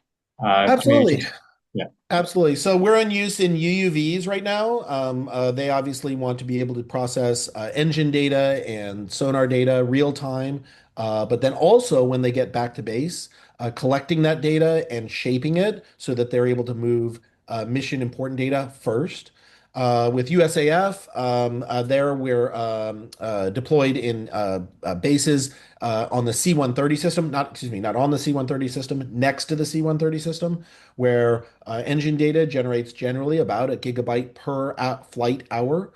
And according to mission parameters, they need to be able to download and process all that data before they move it. We help them by processing that data in the vehicles, or excuse me, in the hangars themselves, rather than first having to transfer all that data, reducing turnaround time to the cloud. Awesome. We do have a question from Barb Estes. Hi, good day. I am wanted to know, have you dealt with classification issues or moving data across classified platforms? Over. Absolutely. So we run entirely on-prem for customers like that. So these kinds of scenarios are exactly what our bread and butter is. Not only do we run in those scenarios on-prem according to the virtual machine or other machinery that you have running in infrastructure you already have running, but we also have full auditability and evidence about how the data moved. So many times today, as you move the data, it's just kind of like, well, I'm going to throw it over the wall and it'll land in that bucket over there. But you have no proof that that's actually what happened. We give you full chain of custody and other things like that as you move through our pipeline. So oftentimes, just taking exactly what you're using today and wrapping our stuff around it, it can provide an enormous advantage. Just another follow-up question. Have you already presented any of this information to anybody within the DAF, Command and Control Communication Battle Management enterprise? We haven't. The customers, the defense customers that we've worked with previously, we've done some cyber stuff, and then we've also the USAF and USN were done through primes, Lockheed and Defense Unicorns.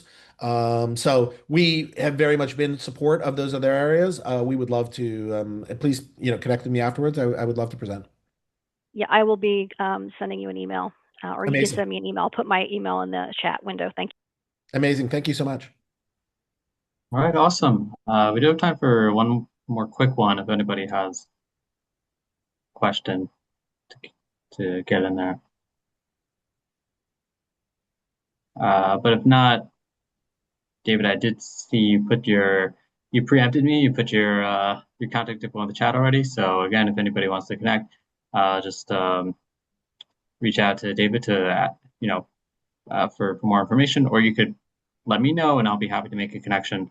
I see also Barbara put her email in the chat. And with that, we're going into our second session. So thank you to all the panelists and the companies who pitched and participated in the first session. You're free to stay on if you'd like, but you don't have to. Although we'd be happy to have you stay, and we'd like to welcome all the people who joined. So we'd like to just go very quickly, have the panelists reintroduce themselves for the benefit of the companies who are pitching, and we'll start with, I guess, Barbara, who just participated at the tail end of the first one. Barbara? Or maybe she. Yeah, no, I'm here. I'm sorry. Okay. I had too many screens up. No, I'm Barb Estes. I have a background in Air Force Intel. I was at NASIC for 14, 15 years, and then I came over to under the DAF PAE, the Command and Control Communication Battle Management, under ACE, which is the one branch. It's very complicated. It's the Architecture Systems Division. And actually, Monday, I'm now moving over to the ABMS. I will be the Chief Intelligence Officer for the Air Battle Management System Division under DAF C3VM.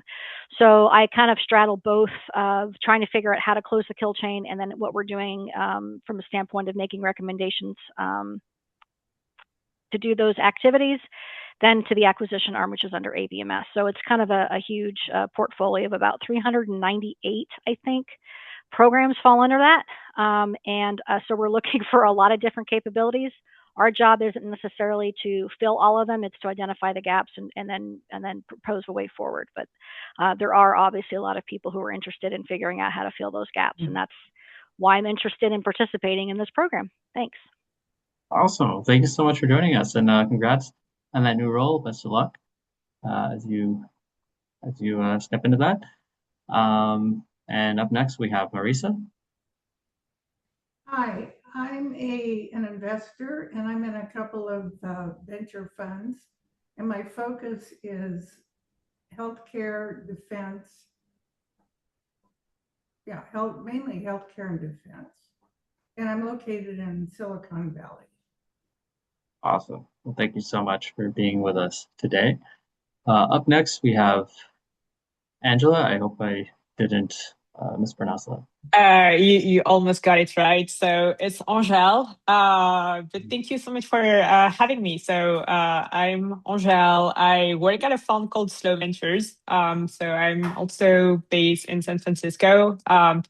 We're very early stage investors, so we typically focus mostly on pre-seed and seed stage companies. Typical check size for us is 1 to 3 million. We are totally generalist, though I tend to lean more towards innovation for the physical world, so hard tech, deep tech, a little bit of defense as well. And yeah, thank you so much for having me. I'm excited to hear all the pitches. Awesome. Well, welcome, and thank you so much for joining. Up next, we have Kyle Ellis. Hey, thanks, Brian. Said Kyle Ellis here, active duty Marine Corps. I've been doing some frontier tech work for both SOCOM and the Marine Corps for the last probably 7 years. Before that, I spent 13 years as an aviator in the Marine Corps. So most of my concentration is on C5 ISRT and battle management C2 systems. Awesome. Well, really appreciate you joining us here today.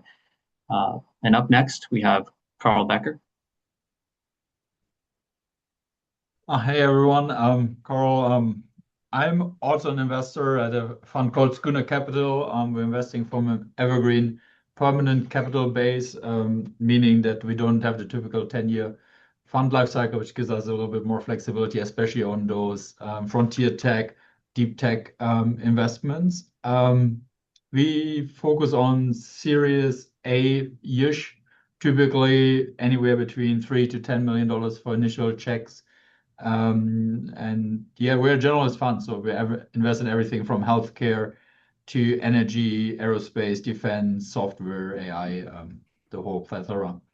I'm excited to be here. Awesome. Excited to have you with us. And up next, we have Zach Chow. Hey everyone, yeah, Zach Chow here with Lockheed Martin Ventures. We're the strategic corporate venture arm of Lockheed Martin. We're a dual use and deep tech defense tech fund, anywhere stage agnostic, anywhere from pre-seed A, occasionally later stage as well, but for the most part we're coming in and seed and A round. I support our aeronautics division, so like F-35 and C-130. So anytime companies are related to those platforms, I'm taking a look. Yeah, excited to be here. Looking forward to hearing more about what you guys got. Awesome. Excited to have you with us today. Up next, we have Mike Telside.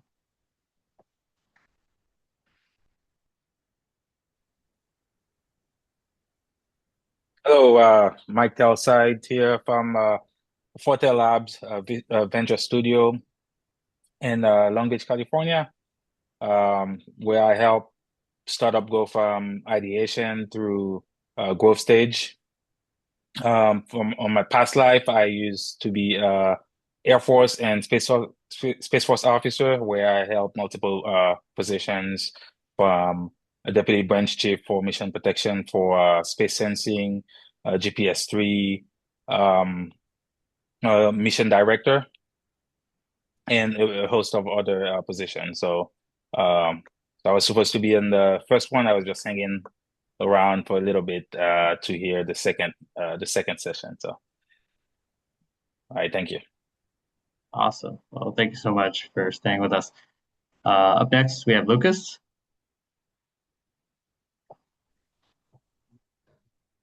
Hey folks, Lucas Nevice. I am an investor on the Booz Allen Ventures team, strategic venture arm of Booz Allen Hamilton. We invest in seed to Series B companies across AI, cyber, defense tech, space, quantum, reindustrialization, and deep tech as well. If you guys know Booz Allen, you know what we do. We're highly strategic, so anything that supports Booz Allen's growth strategy is interesting for us. Excited to see more. Great. Thank you so much for joining us. Up next, we have Alex Cassie. Hi, everyone. I'm Alex. I work at HEICO. We're a large publicly listed aerospace and defense company, and we're very acquisitive. We've bought over 100 companies since the late 90s and continue to grow through acquisition. So very excited to be here and to learn more about the various companies presented. Great. Appreciate you taking the time to join us today. Up next, we have Anthony Piccolo.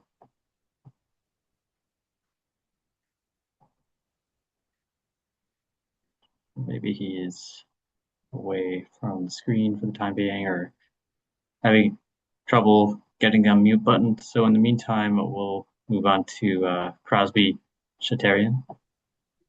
Hey there. Yeah, my name is Crosby Shatarian. I'm the Chief Innovation Officer for Edwards Air Force Base. I'm excited to hear what you guys have to say, and hopefully there's something that sparks something that we can all figure out how we can test together. Yeah, I hope so too. Thanks for joining. And I believe finally we have Jason Edwards. If he's there.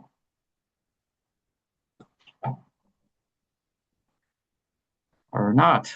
Well, we also have Noah Feingold. Hey everyone, I'm a principal over at Stellar Ventures, where it specializes as an early stage space fund with a lot of defense kind of associated with that. If it touches space or is enabled by space in some way, it's something we'll take a look at, primarily pre-seed and seed investors. Awesome. Well, thank you so much for joining us. And with that, we'll move on to our first presentation of the session, which is EnCase. So whenever you're ready, please share your screen. Sure. Hey, hello everyone. Good afternoon. I'm Raj Patil. I'm the CEO of EnCase. So let me just quickly share the screen for you guys. Let me know when you can see it. Right? Yes, we can see it. Great. So we're primarily into quantum encryption. So we do both hardware physics-based encryption as well as PQC-based encryption. We've been in the business about 10 years now. Primary focus is to help enterprises go through their migration journey. We have a unified platform that helps them from the process of discovering their assets all the way down to data in transit, data at rest, and the governance framework around that. A single platform that helps enterprises make it happen.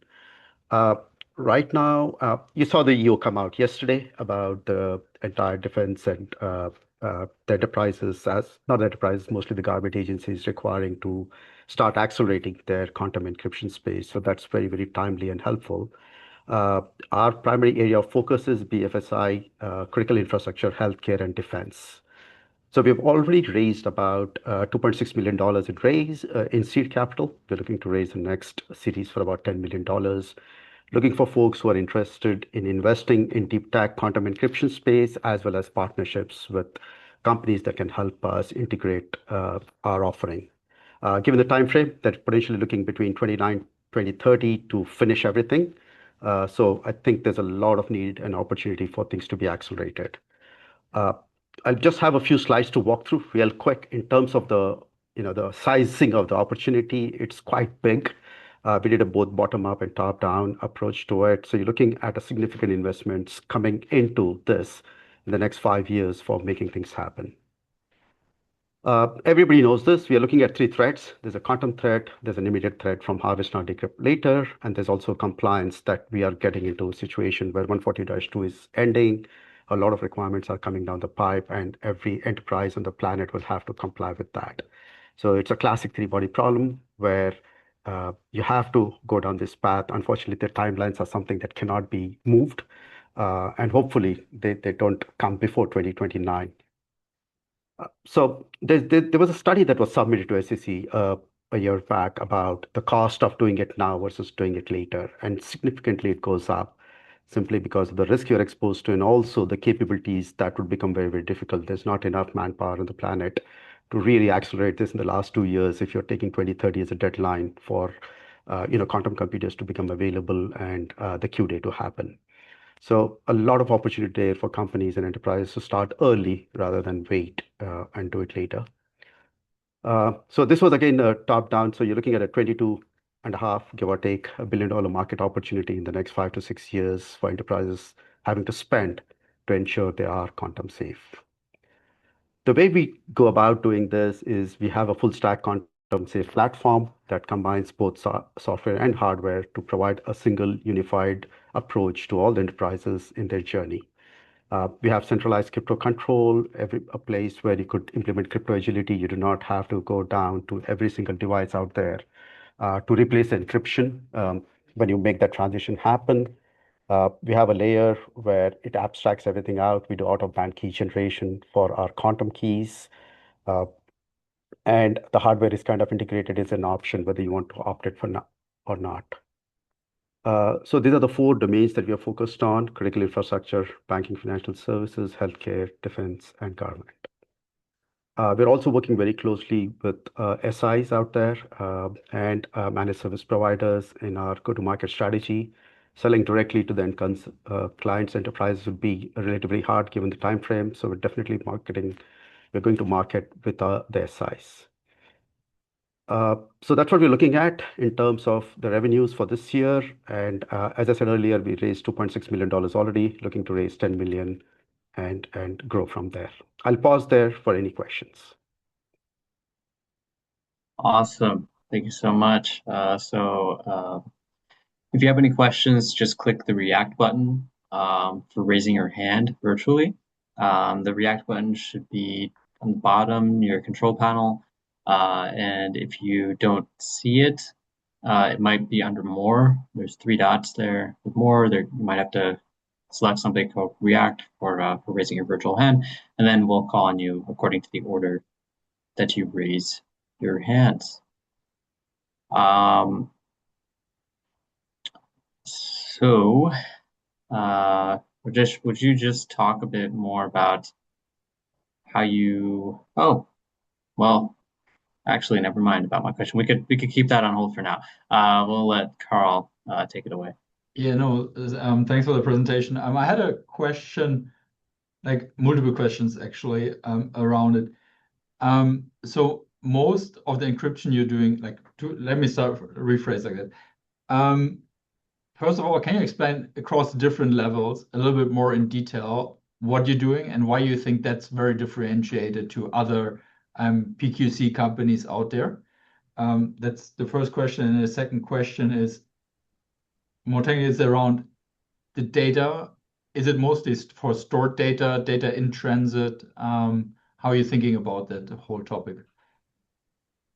Sure, Carl. I think that's a great question. So let me just share one quick slide about how we differentiate ourselves and go to market. Are you able to see the screen now? Continue to share. Okay. Can you see my screen? Okay. It's loaded. Oh, we can see it. Yes. Okay. So Carl, to your question, right? So this is the platform that we're talking about. It's one single platform that has 4 capabilities in it. The first one is the crypto asset discovery. That's one of the biggest challenges enterprises have. They do not know where the cryptographic assets are. So we help them identify those assets. The second thing is we also provide them with a governance and compliance tool. Again, it is not to replace the GRC tools out there, but GRC tools do not currently support PQC fully. They will probably sometime in near future. So we kind of give you a reporting mechanism where you could look at where you stand in terms of your progression, right, as you embark on the journey. To your specific question, we do both data in transit and data at rest. So we have something called the Cube Mesh architecture layer, where we abstract everything out to out-of-band key generation, and this is primarily for all the data in transit, right? So any data that's moving across your network, your remote offices, remote users, all of it goes through the mesh. And we also have something called the fabric, which is for data at rest. When the data is literally reaches a destination, data at rest, data in use, that's what we use this product for. Essentially, it's a KMS, which primarily supports quantum operations. Existing HSMs do not support it unless you upgrade the firmware. So we do provide a KMS that's primarily built around quantum. So our differentiator call is exactly this. We bring everything into one platform that pretty much takes care of about 95% plus of the use cases for an enterprise. The reason we say 95% is because 5%, if you really look at the browsers, that's something we do not control. Neither do we really want to touch upon the browser in any way, shape, or form. We'd want the Googles of the world to support PQC and quantum encryption in near future, which they are going to do. So this is our differentiator, just bringing everything into one single unified platform for an enterprise to act upon. Thanks. Great. We have time for another quick question if anybody happens to have one.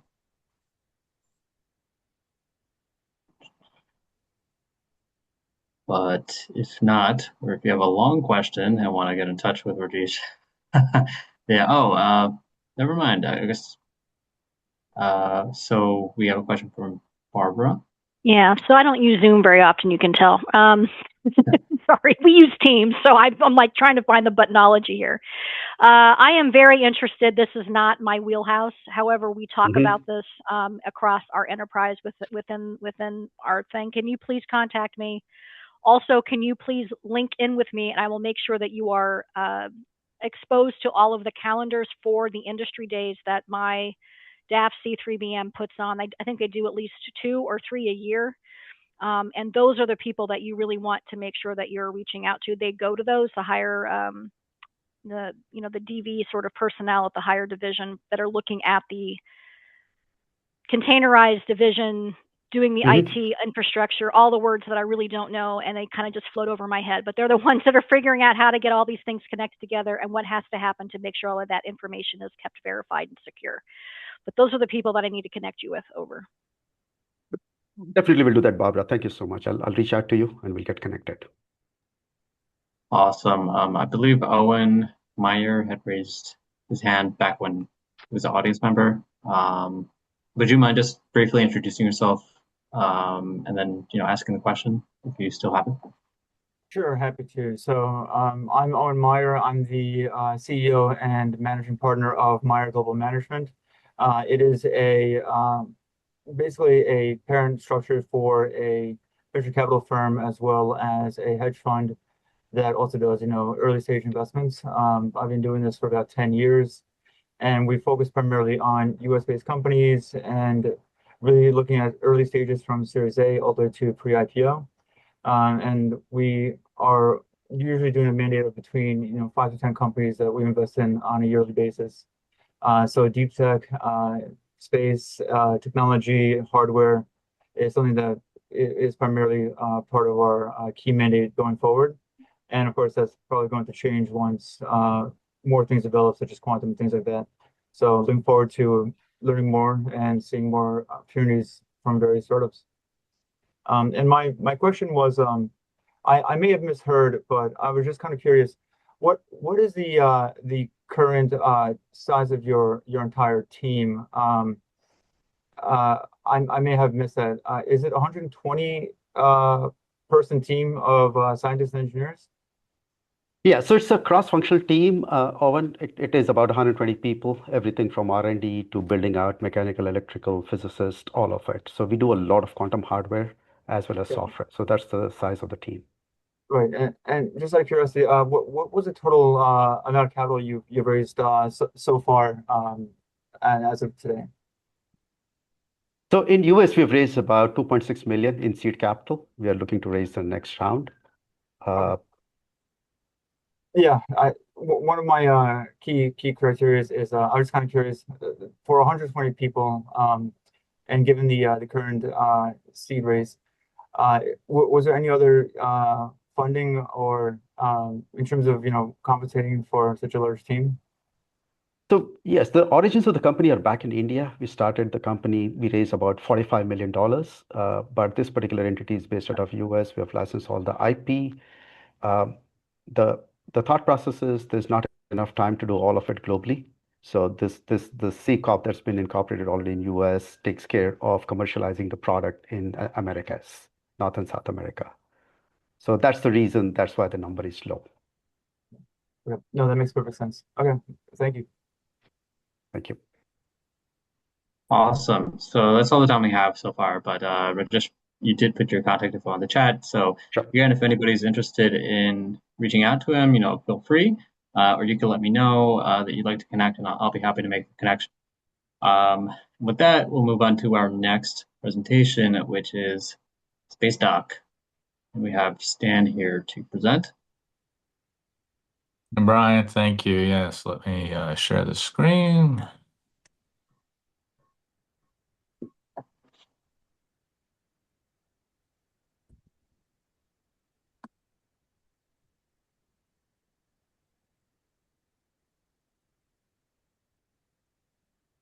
All right. Is this visible? Yes. Seeing the slides? Great. All right. Well, thanks for the opportunity to share a little bit about us today. I'll share two key words for you to frame in your minds what we're all about. We are boring, but important. So we're all about making connections in space so that things can be modular and unlock all the things that everybody else wants to go do in space. So we're very much behind the scenes, kind of think like plumbers, out of sight, out of mind, but you need us. So here's who we are. A young company started life as Orbital Outpost X, looking at what we thought the orbital infrastructure build out for defense, for commercial, and for civil space would look like. And as we started to go through some of the architecture work on that, we discovered that what's missing really is the ability to reliably and affordably connect things. So that's where we're now focusing. And you can see headquartered in California. This is the leadership team. I'm the chairman of the board. You see my background with Air Force. So thanks to all of those of you on the panel with the Air Force backgrounds. And Crosby, I'll just mention I did have several great years at Edwards Air Force Base as part of that. So 29 years altogether in a variety of roles in the Air Force. Then over to McKinsey in the Aerospace and Defense practice for a handful of years in both Los Angeles and London.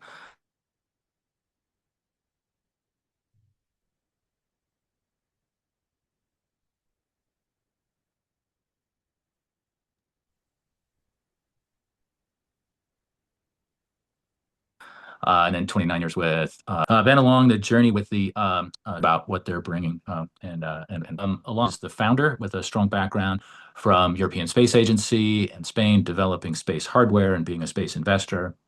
So it's his capital that's getting us to where we are so far today. And then we have Raphael as well as the managing director, who I think is on the call here with us today as well. So what do we do? So the simple part is this is about modularity. And so if you think as an analog, what is the USB, USB or USB-C do for connections in all of our everyday computer infrastructure? That's exactly what we're aiming for, but doing that in space. Our version of that, you see two items here. You see the actual connector itself, which is called the Space Dock Unit, and I'll show you a couple of different varieties of those. That's the top part. That's the actual connector bit, which looks a whole lot more complicated than the USB, and that to an extent is correct because part of what we bring in, as I'll explain a little more, is multimodal connection. So there's a physical dimension to that. There's a data element to that, a power element, and a fluids element, as well as various things that go into making it all work. And then the second part is the trust. So If you think about an analogy, oh, skipped over a page. All right, well, you didn't need to say it anyway. If you think about sort of bones and the ligaments in the body, there's a kind of a skeletal metaphor that we use to describe what these can do. All right, so here we go. Let me show you a little bit of a double click on the space dock units themselves. We have a few varieties. Starting with this, the sort of simple internal version that we had prototyped for a while, which was a mechanical and a power and a data interface. And now we're working on, and I'll show you some hardware photos of what we're building with this R, which adds its R because of the robotic latching mechanism. That's this part here in the middle. And then we've got a more built out one that has includes fluid capability that we call S. And so as you can see, multiple modes of interconnect. What differentiates us primarily from others that are doing some of this, and it's not a big market. There are a few people, you may have heard of Rafty, for example. Northrop Grumman, my old firm had a version also of a space a refueling mechanism. Number one, they would all the ones that are out there are all single mode. They do one thing, mostly in the fluid transfer arena. And the other is that they are differential sizes. You've got a giver and a receiver side. Ours are physically androgynous. So that means that any space dock unit can physically connect to any other space dock unit. And we think that's a great advantage as you're looking to do different things and you have a certain number of surfaces around space objects that you want to put devices onto in a certain mode. You might want to be a giver, and some ways you want to be a receiver, and this lets you do both. So I've got a little video. Let's see if it'll play. All right, it's pretty complicated. The two things come together. That's what they do, as I said. Sort of boring, but important. But this just lets you see how it works. So there's a soft dock, and then they have a gear mechanism that brings it. There's also cameras on board, and so here you can see how the alignment mechanism works. So as we start to bring the trusses together, you can see how we get that bore sighting. That's what that does. All right. Oh, let's go on. Okay. So that was all animations and graphics. This is real metal. So what we're doing now is building, and here you can again see the actual metal of the Space Dock R unit and connected to, and this is somewhat of a simplified version of the truss in the background. You see the two sides of that, and you see a sister company of ours that has a robotic arm. And we are doing a contract demonstration here in just a very short time this summer for a European entity to validate the ability of the robot arm, which the sister company makes, with a space dock R at the end of it as a sort of a manipulator to pick up, to move, and then to assemble these pieces. So that's what we're going to show. Under that, we'll do the mate and demate, which is pretty exciting because being able to latch that and delatch it, and then also show some power transfer and data transfer. And then importantly, there's some electronics behind this that make this not just a simple plug-in like your gas nozzle in the car, but actually to detect faults and failure modes, and then to do some on-the-spot resolution to maintain safety. And I'll come back in a minute about why that's very, very important. So 1 minute warning, stand just in time. 1 minute warning. all right, there we go. Here's a picture of what that could all look like when it comes together. So the other part I was going to mention is the data layer, which as we begin to put in the data of what's happening across all these interconnects, then that allows us to abstract this. This is a next step that we're raising some funds for. And we do have support from the Aerospace Corporation and the Handle Alliance that does data interconnect standards. And you can see the entities that are part of that. We're here as part of this group, along with a number of primes and defense and civil units and NASA. And that's it. Awesome. Thank you so much, Stan, for that presentation. Once again, just if you have a question, or anybody, just raise your hand virtually and we'll call on you as you do so. Marisa. Hi, when were you founded? 2021.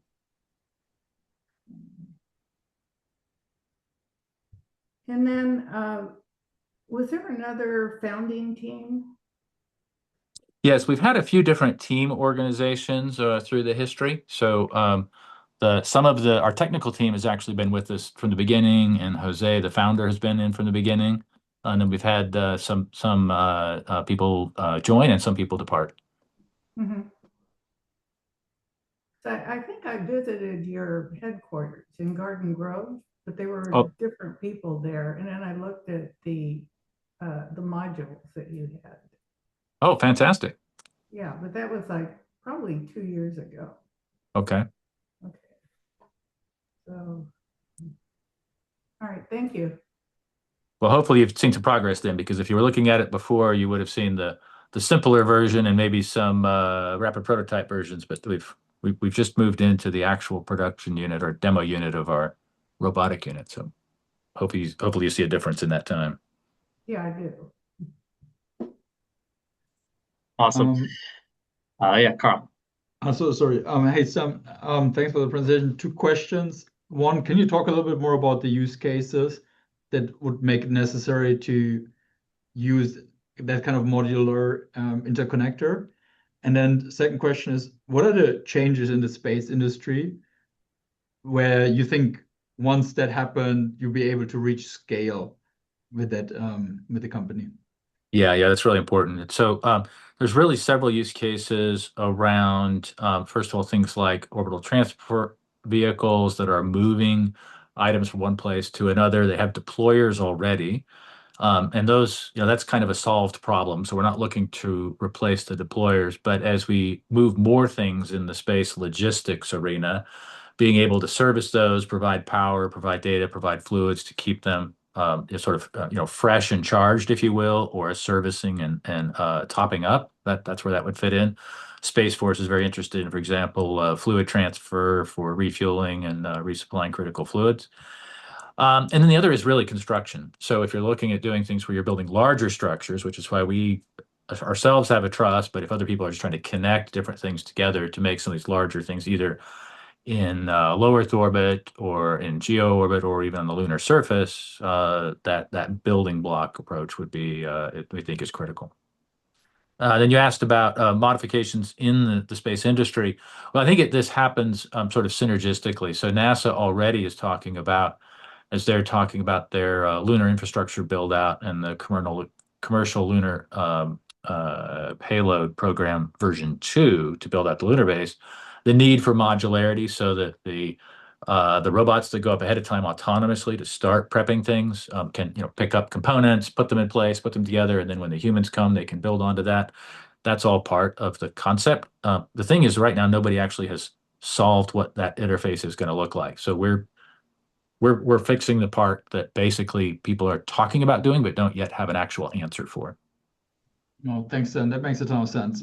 So basically, you need to get designed in early into the new satellites that are going up so that then later on, once you get enough modules with interconnector in space, you can start interconnecting them and stuff. We talk a lot about being a de facto standard, and that's why we're involved with the Handle Alliance that I mentioned, which with Aerospace Corp and the Space Force and Space Safari is really taking a strong push on that on the national security side. And then we're working with NASA, in particular NASA Goddard, to talk about how we would do this on some of the commercial side, and then on the civil side, and then commercially.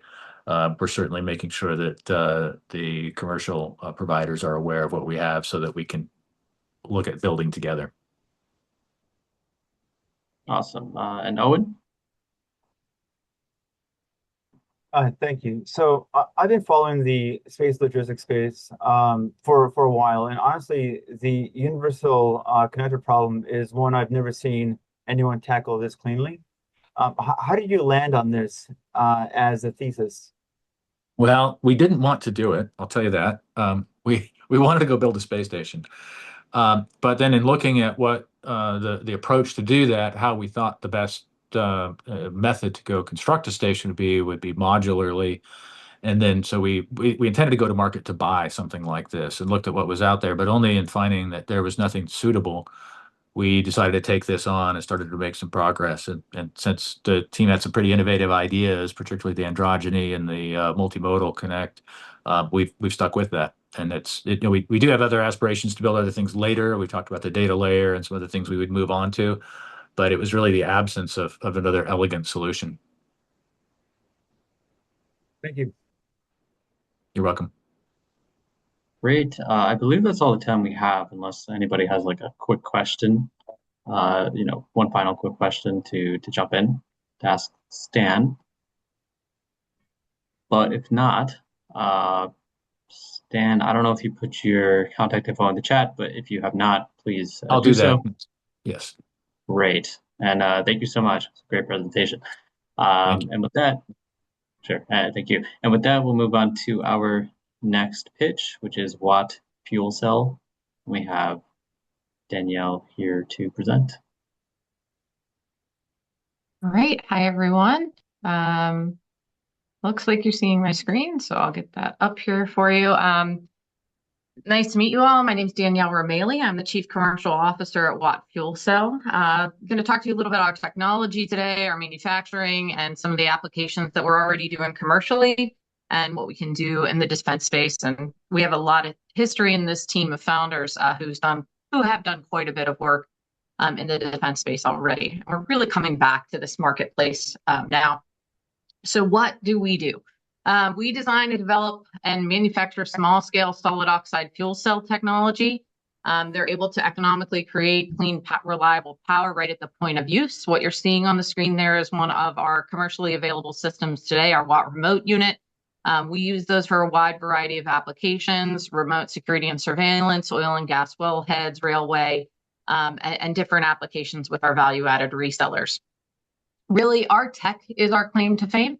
We are a company founded by a group of fuel cell experts, and while many fuel cells that you will find, SOFCs you'll find on the market today are planar-based fuel cells, our fuels are tubular. So fuel on the inside, air on the outside, heat that bad boy up to 700 degrees Celsius, and you're making DC electricity wherever you're at.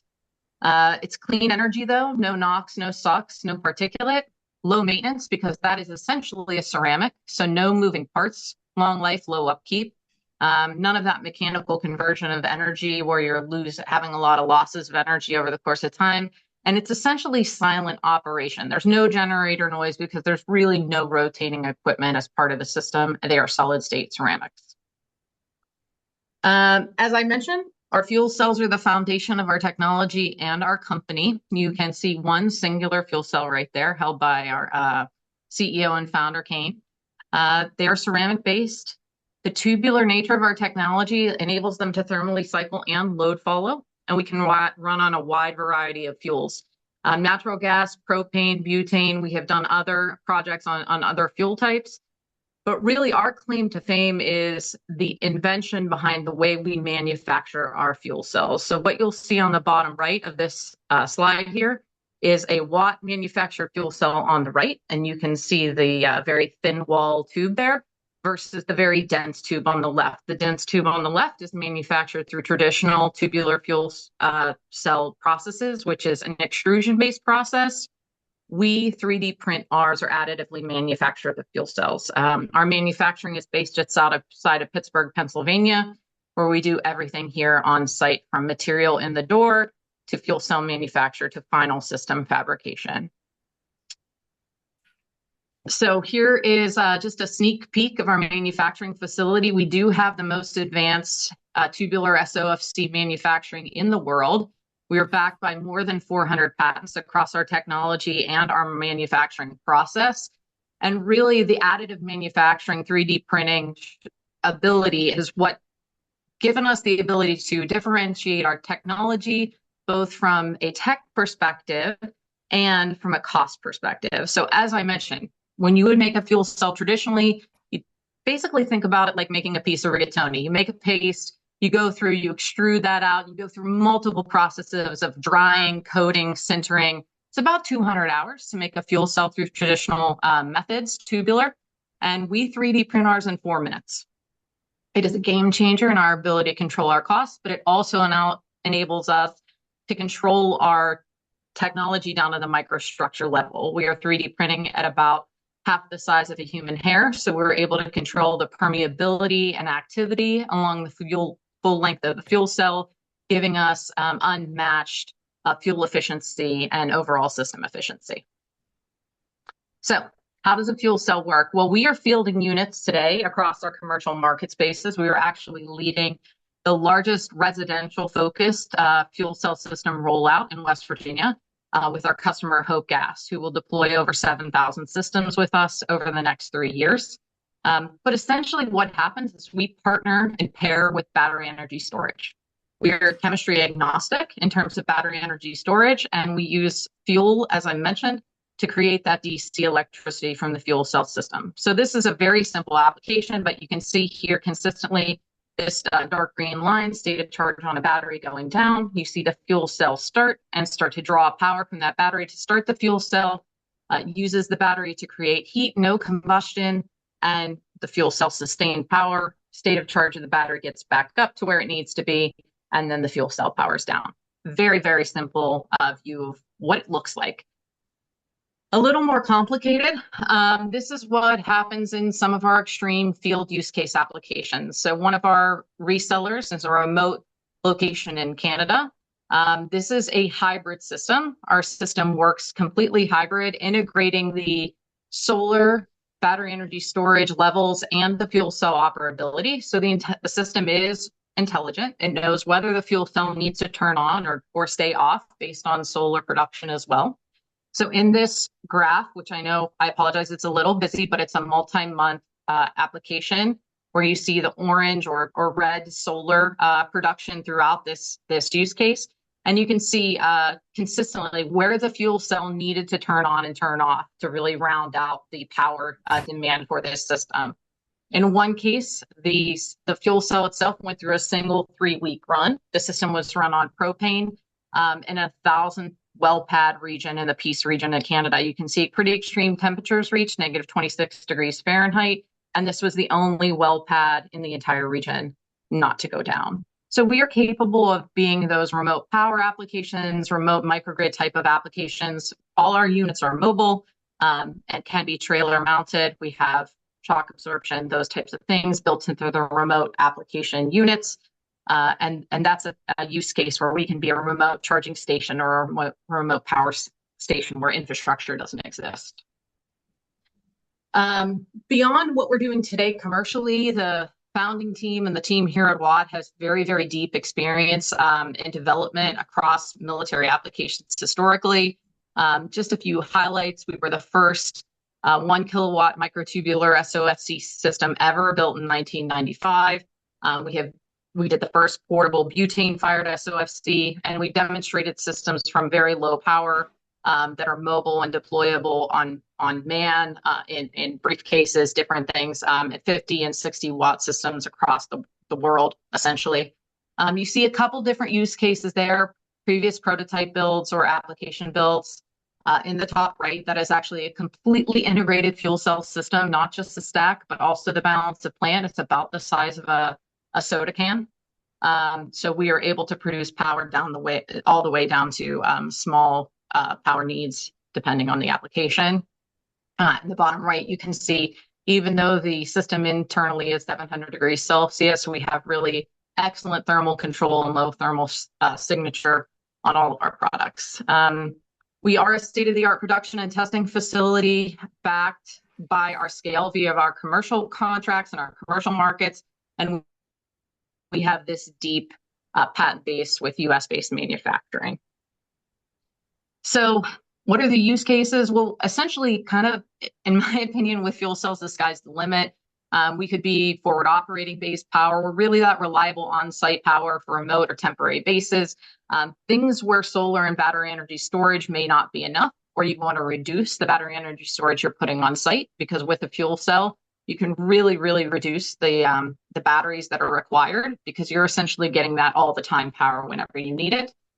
We can be remote sensor and surveillance locations, charging sites, energy resilience, disaster response. And because we are fuel flexible, we can reduce fuel logistics risk. So fuels that soldiers likely have on site for cooking applications, those are the fuels we run on.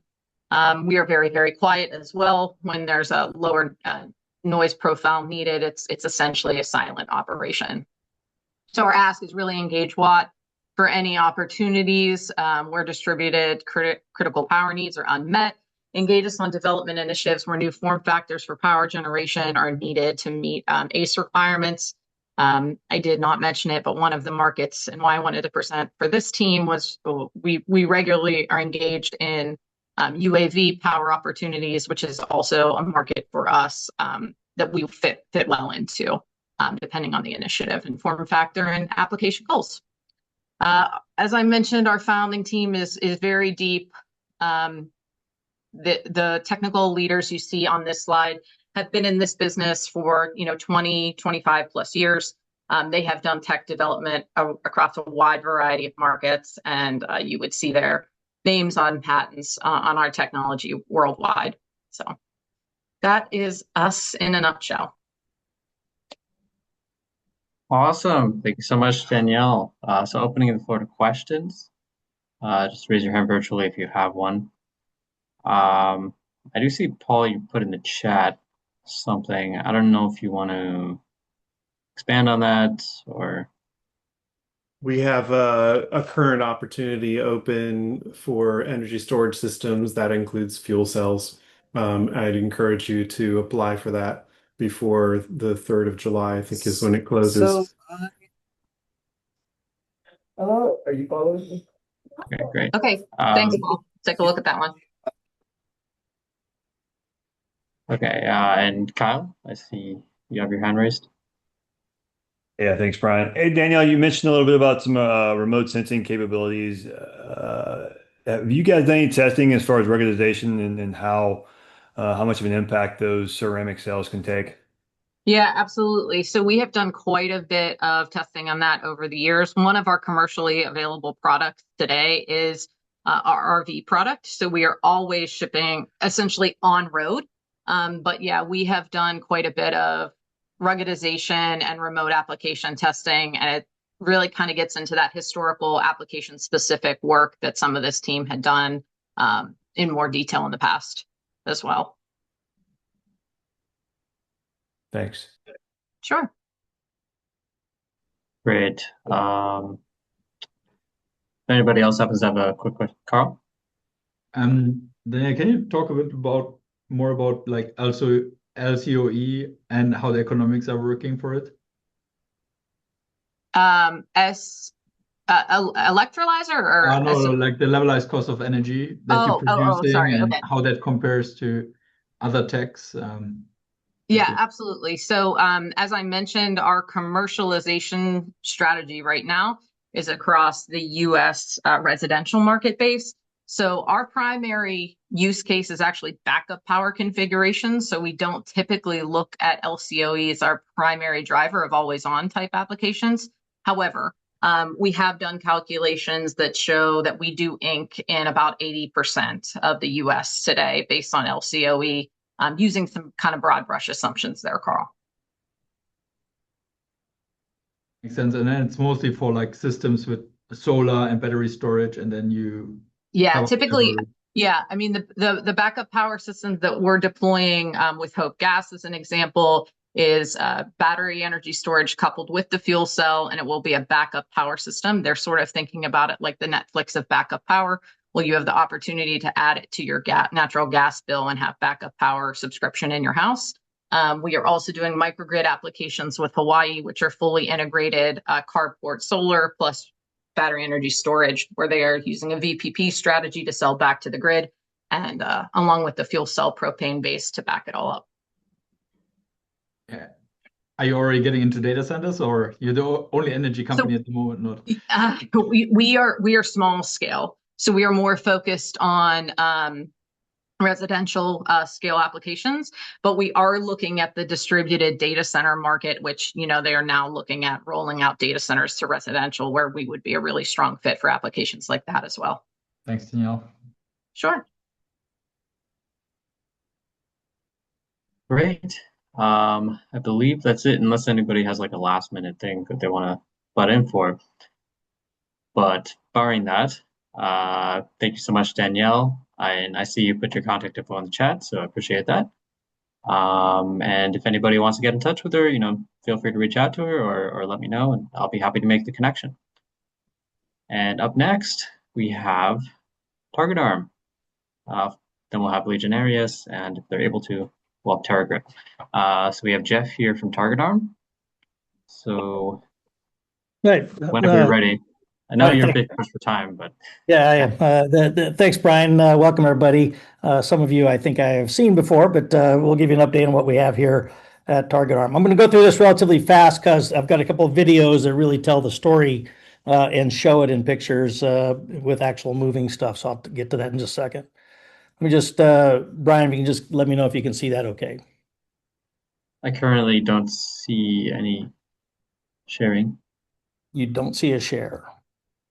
Okay, that's not good. Let's go back. And share. Let's try it again. That's why I asked. Yeah, thank you. Yeah, now I see. Okay, you good? Yes. Okay. Hi, everybody. I'm Jeff McChesney. I'm the CEO and founder of Target Arm. And I may or may not have my CFO who's in transit right now online. If he speaks up, then you know he's there. His name's Rob Afric. We enable drones to launch and recover from moving vehicles, air, land, and sea, autonomously. Now, while it sounds simple, it solves one of the hardest problems in drone operations today, especially at higher speeds. And people think we can do it, but you really can't do it very well, except with us. Let me get this to actually go forward. There we go. We're a dual-use company. We operate at the intersection of four of the hottest sectors in the market today, between artificial intelligence, robotics, autonomy, and drones. We're in all four of those simultaneously. They're on a tear for investors, as many of you know. For centuries, logistics has been stuck on pause. Every transfer, whether it's a package or a payload, demands you to stop. That single rule has cost industries billions of dollars in wasted time, fuel, and opportunity. And even today's drones can't escape it. They can fly fast, but can't escape the requirement to stop to operate until now.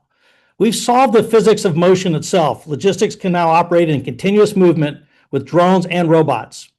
For commerce, that means real-time delivery at highway speeds without having to stop. And for defense, it means safety without stopping. One breakthrough, both with trillion-dollar markets, finally unlocked. So this is RALAR. It's our patented and patent pending as well, robotic arm launch recovery system. As our core technology, it works with any drone, any moving vehicle, already up to 65 miles per hour, but there's really no speed limit, fully autonomously. No stopping, no pilot required, simple operations. So let me show you right now what it looks like with some products in motion. So these are the four products I'm going to share with you, and there'll be a video. Target Arm technology turns any vehicle into a mobile drone base. Our current suite contains RALAR 1, or R1, for launch and recovery of 1 to 2 drones, while RALAR 2, or R2, attaches to magazines with up to 10 drones each. ILAR, our autonomous NDA compliant drone, and Maestro, a mission controller that runs all launch and recovery systems. On Maestro, one operator simply taps the screen to launch. And it doesn't matter whether the vehicle is moving or stopped. Drone recovery by its nature is difficult, but Maestro does all the hard work for you. Press and hold the button to end a mission. The drone recovers autonomously, allowing you to reuse it again. And the drone flies back without any other operator interaction, autonomously, even for battery depletion. Every aspect is managed by Maestro, so all you have to do is monitor. Anyone can now use drones anytime from any moving platform. Target Arm makes using drones simple. Okay, that should just give you a quick view of what our product suite is. I'll show you some examples of those in another video here in a few slides, but I want to give you the background from an investment perspective because I'm out looking for capital. That's what I'm here for. We've had about $3 million in seed capital, just over, and we've generated already over $5.5 million in contracts and booked over $4.7 million in revenue. Our B2G traction includes the Air Force, the Space Force, and the Army, OSW as well, all non-dilutive. And B2B traction includes Hyundai and Recon Rig, who we've sold our first commercial product to last year. And recently, GM Defense featured Radar on their vehicles at the industry's biggest trade show with the AUSA with the Army. But like SpaceX and Tesla, we're seeding our government funding before pivoting to going commercial. And our market is huge. There's over 800,000 U.S. vehicles, military and commercial, in just two markets shown in the graphic to the right that can carry our system. Each vehicle Radar kit costs $100,000, and each magazine kit costs $50,000. We start with 2 Radar kit sales this year, and then add magazines in 2027 with up to 20 drones each. The magazines are currently being developed on an Army contract, and we have the working prototype downstairs right now. This is a sales-driven plan and creates long-term revenue growth. So this is sales-driven as we stand up the sales force, and I'm raising capital to do that. Our team is built to execute. I'm a former combat fighter pilot and commander, startup founder, and a former CEO of Ray Dalio's $12 billion family office. Ryan brings deep aerospace and production experience from Sikorsky and UPS and can virtually build anything. And Rob brings a long career in finance, both in the corporate world as well as investment banking. We're backed by advisors with a $1 billion exit, wide DoD experience, and 3 accelerator networks to tap into for additional advisors. Our go-to-market plan is pretty clear. We started with DoD direct sales. We're starting in that arena right now. There are requests out to the DoD to make initial purchases this year. We're going to then expand into first responders through distributors and not make those direct sales to the smaller cities and towns, and then scale into automotive and package delivery via direct sales as we move forward in the future. The left bottom down there in yellow shows where we're going with our go-to-market plan for the marketing plan, and then the sales plan, which is what I'm raising capital to do, standing up that sales force to leverage that dual-use demand that's occurring dramatically in all 4 of those industries. We also protect our investors with a defensible moat by being the only player with proven, patented tech ready to scale up using drones on the move. Our autonomy stack enables on-the-move drone ops. We're modular, scalable, and agnostic to any drone or vehicle. And with the recent U.S. executive orders expanding the airspace, defense and logistics adoption is accelerating. Next, I'll show you a short video of some of the various vehicles in motion. And if it gets too long, I'll stop it. But there's much more here. This is a 3-minute video. Here's a closer look at our 2 launch recovery systems, Radar 1 and Radar 2. R1 stores 1 or 2 drones internally, while R2 attaches 1 or more drone magazines with up to 10 drones in each magazine. We gave these soldiers no instructions with R1. It took 3 minutes to load and strap down. And here's R2 getting mounted in 4 minutes with just 2 people. In both cases, Radar installs fast and easy. These are dual-use systems built for any defense or commercial vehicle or vessel. We have operated drones on many different platforms already. For example, police, package delivery, military, or port security, or more. All of them can benefit from our technology. We have already demonstrated our tech on autonomous boats.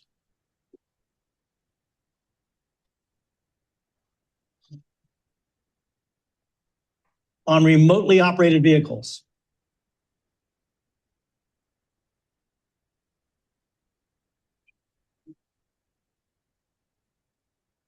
On infantry squad vehicles. This drone was recovered in 20-mile-per-hour crosswinds, kind of conditions that normally halt drone operations today. And lots of autonomous vehicles.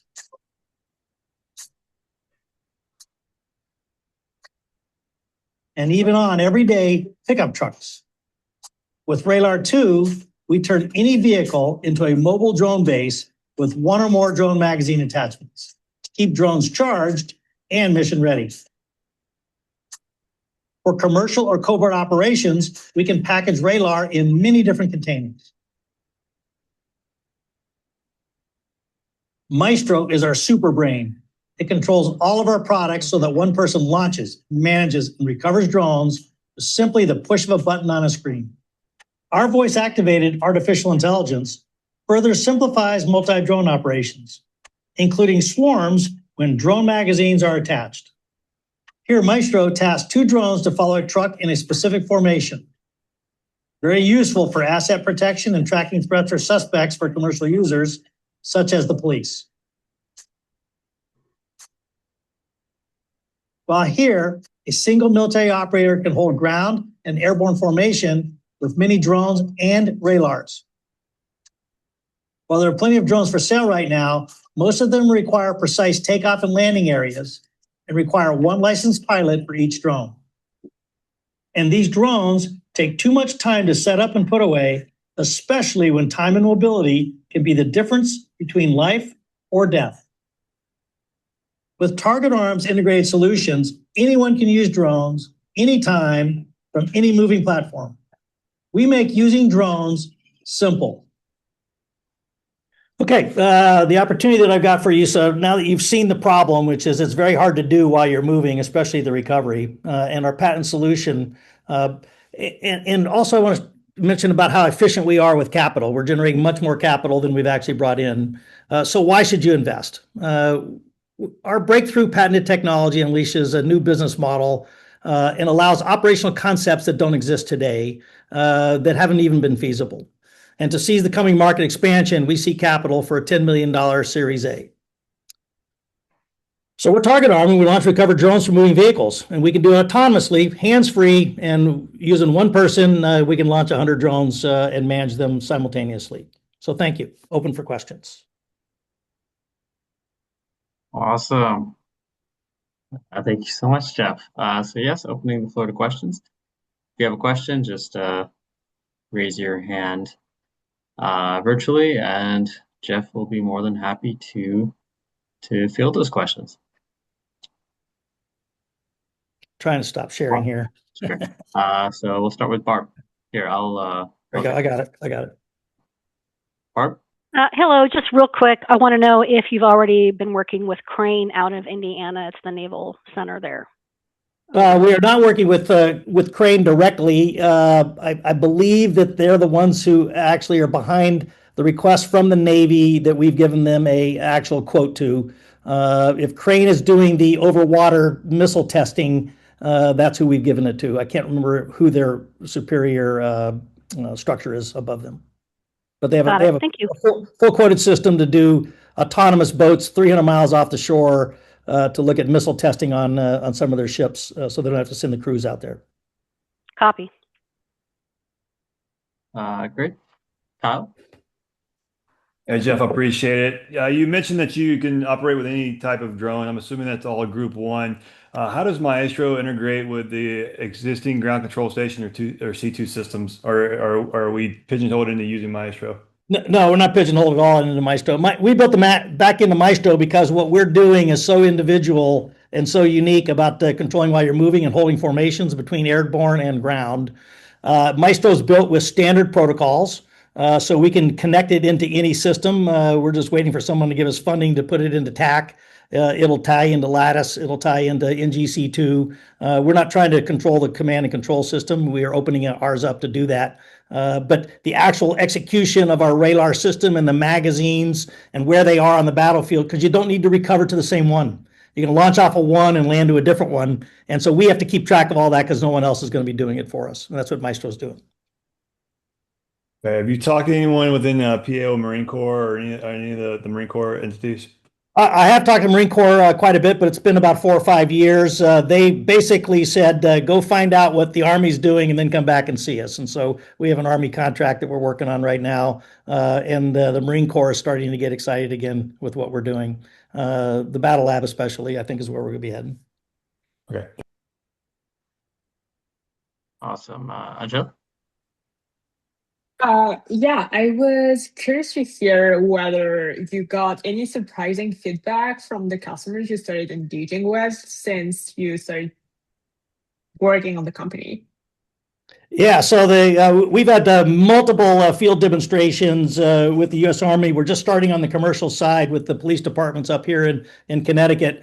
The number one thing that has startled us was we were out working off of unmanned ground vehicles in the middle of a rainstorm, and the mud was horrendous. Just the amount of mud that was flying everywhere off of an unmanned ground vehicle with open wheels was flying everywhere. So we had to come back and actually take 2 months of redesigning our pre-production system to put mud mitigation onto our system. We didn't have that available to us at the time. Huge impact to our timeline that we were on. So that answers your question. Direct customer feedback that we didn't have, would not have gotten if we hadn't done a field demonstration back in March. Awesome. All right, awesome. If anybody else has a last minute question, feel more free to chime in. But otherwise, I believe that would be it for time. So Okay. thank you so much, Jeff. And I saw you put your contact info on the chat already, so that's great. So again, anybody wants to get in touch with Jeff, either reach out to him or let me know, and I'll connect you. Thanks again, Jeff. So with that, we'll move on to our, I guess, penultimate presentation now, which is Legionarius. We have Alex here, and then after that, we'll finish up with Terragrid. We have Sam here on the call. So Alex? All right. Good afternoon, everyone. Well, thank you so much for having me. And Brian, thank you for accommodating me. So I'm just coming back out of a police expo, a security expo, where we were showcasing some of our systems. We started a couple of years back. So we're based outside of Boston, but we started working with a group, Naval Special Warfare Development Group, showcasing our early stage prototypes and then working together with them and SOCOM to further enhance it. So our main focus was always on basically closing the gap from point of entry to point of treatment. And so you can see Bob here in the back. So Bob had a tough morning already. Basically, the garments, we are printing a structure onto any fabric and then turning this into a sensing garment that can detect any types of penetrating wounds and impacts. So if you're getting shot, stabbed, IED blast, shrapnel, anything, burn, the garment detects it and then automatically pushes it through ATAC into the main, command and control center. So you can see Bob here, with a hit immediately within seconds. And so that was like the first part. So we started working with SOCOM. Further on with PEO Soldier, we're able to win the US Army X-Tech Search 6 competition and kind of went through the different TRL levels higher up. And then we ran into the issue where regular Army, also Marine Corps, was interested in aspects of this, but they really were looking also for training and just getting dots on the map. And not everyone carries a main A radio and end user device. So together with an Air Force project, with a TACP, Special Operations Unit, we started basically decoupling the brain from the garment into like a sensor node. And so it turns out into like something, as small as this, that creates its own mesh network. And it's a sensor fusion device. So it automatically, you can grab onto off-the-shelf sensor data like vital sign monitoring systems or acoustic sensors. The Second Marine Corps Expeditionary Force is very interested in us coming down there and basically using these devices because they're a fraction of cost of a radio, and grabbing data from blast detection systems. You can throw this on a drone and have large scale operations and easily track hundreds of units maneuvering around. So I wanted to just kind of show you this. I'll run everything here from my phone, so I apologize if some of the things don't come over clearly. I don't have a nice PowerPoint presentation for you, but I did want to show you, and let me see if I can just share my screen here, just show you a little bit more about the different systems. Okay, so share screen, give it a try. And okay, allow. I guess I need to allow it first, but let me know if you can share entire screen. All right, sorry, that takes a little bit longer. So for instance, here you see like the interface for, again, the smart garments wound detection system. So, Bob has been injured. You can get the vital signs, heart rate, respiratory rate, where it happened. It automatically creates a 9-line report and a combat casualty care card. So we have here in Virginia, we did some tests here. And let me see if I see the, sorry everyone. So this is one of our our apps. So this is the smart hubs. They basically create a blue force tracking device, and you can see those right in the screen. And then we just did some testing in Virginia, and of course, you can only, let me just see if I can find that for you quickly here. My apologies, but so this is like some live testing on the shooting range. But otherwise, I'm just gonna show you this. I'll send you a link on that. But we have like worked with Navy SEALs, using the system directly in direct action scenarios. The breachers getting hit directly, so it detects anything that's 2 millimeter in size and diameter and up. Yeah, let me just stop here. I'll keep it short and sweet. But again, that's basically it. So we're on one side, we do like sensor integration, and created these type of sensors that you can just print onto any fabrics for any types of impact detection. And then the other part is basically creating sensor nodes that can take off-the-shelf sensors and make it visible directly in ATAC and other devices. I'll stop here for Q&A. Awesome. Well, thank you so much, Alex. So opening the floor to questions, if anybody has any. And Alex would be thrilled to answer.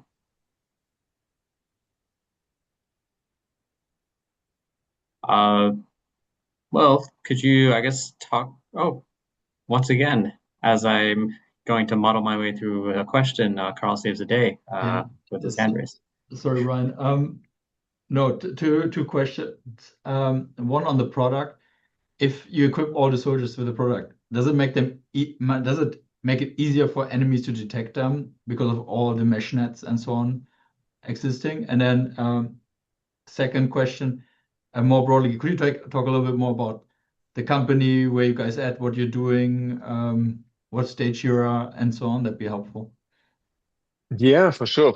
So, so the garments itself or the print technology, it's a passive sensor. So you're just adding basically a little kind of like a lattice structure on any type of fabric. So here's like a combat shirt. We'll just take it just like you go to a surfer shop and say, I want this shirt and this print. We'll just print it on, and boom, this becomes a sensor. You plug it right into your communication hub that you already have. So we're not emitting anything. It wakes up basically every 30 seconds, scans your body, and if everything is okay, there's no transmission. Otherwise, so we can plug it in if you have an end user device and a full kit. We can just tie right into this, either through cable solution. That's how we started with the Navy SEALs originally.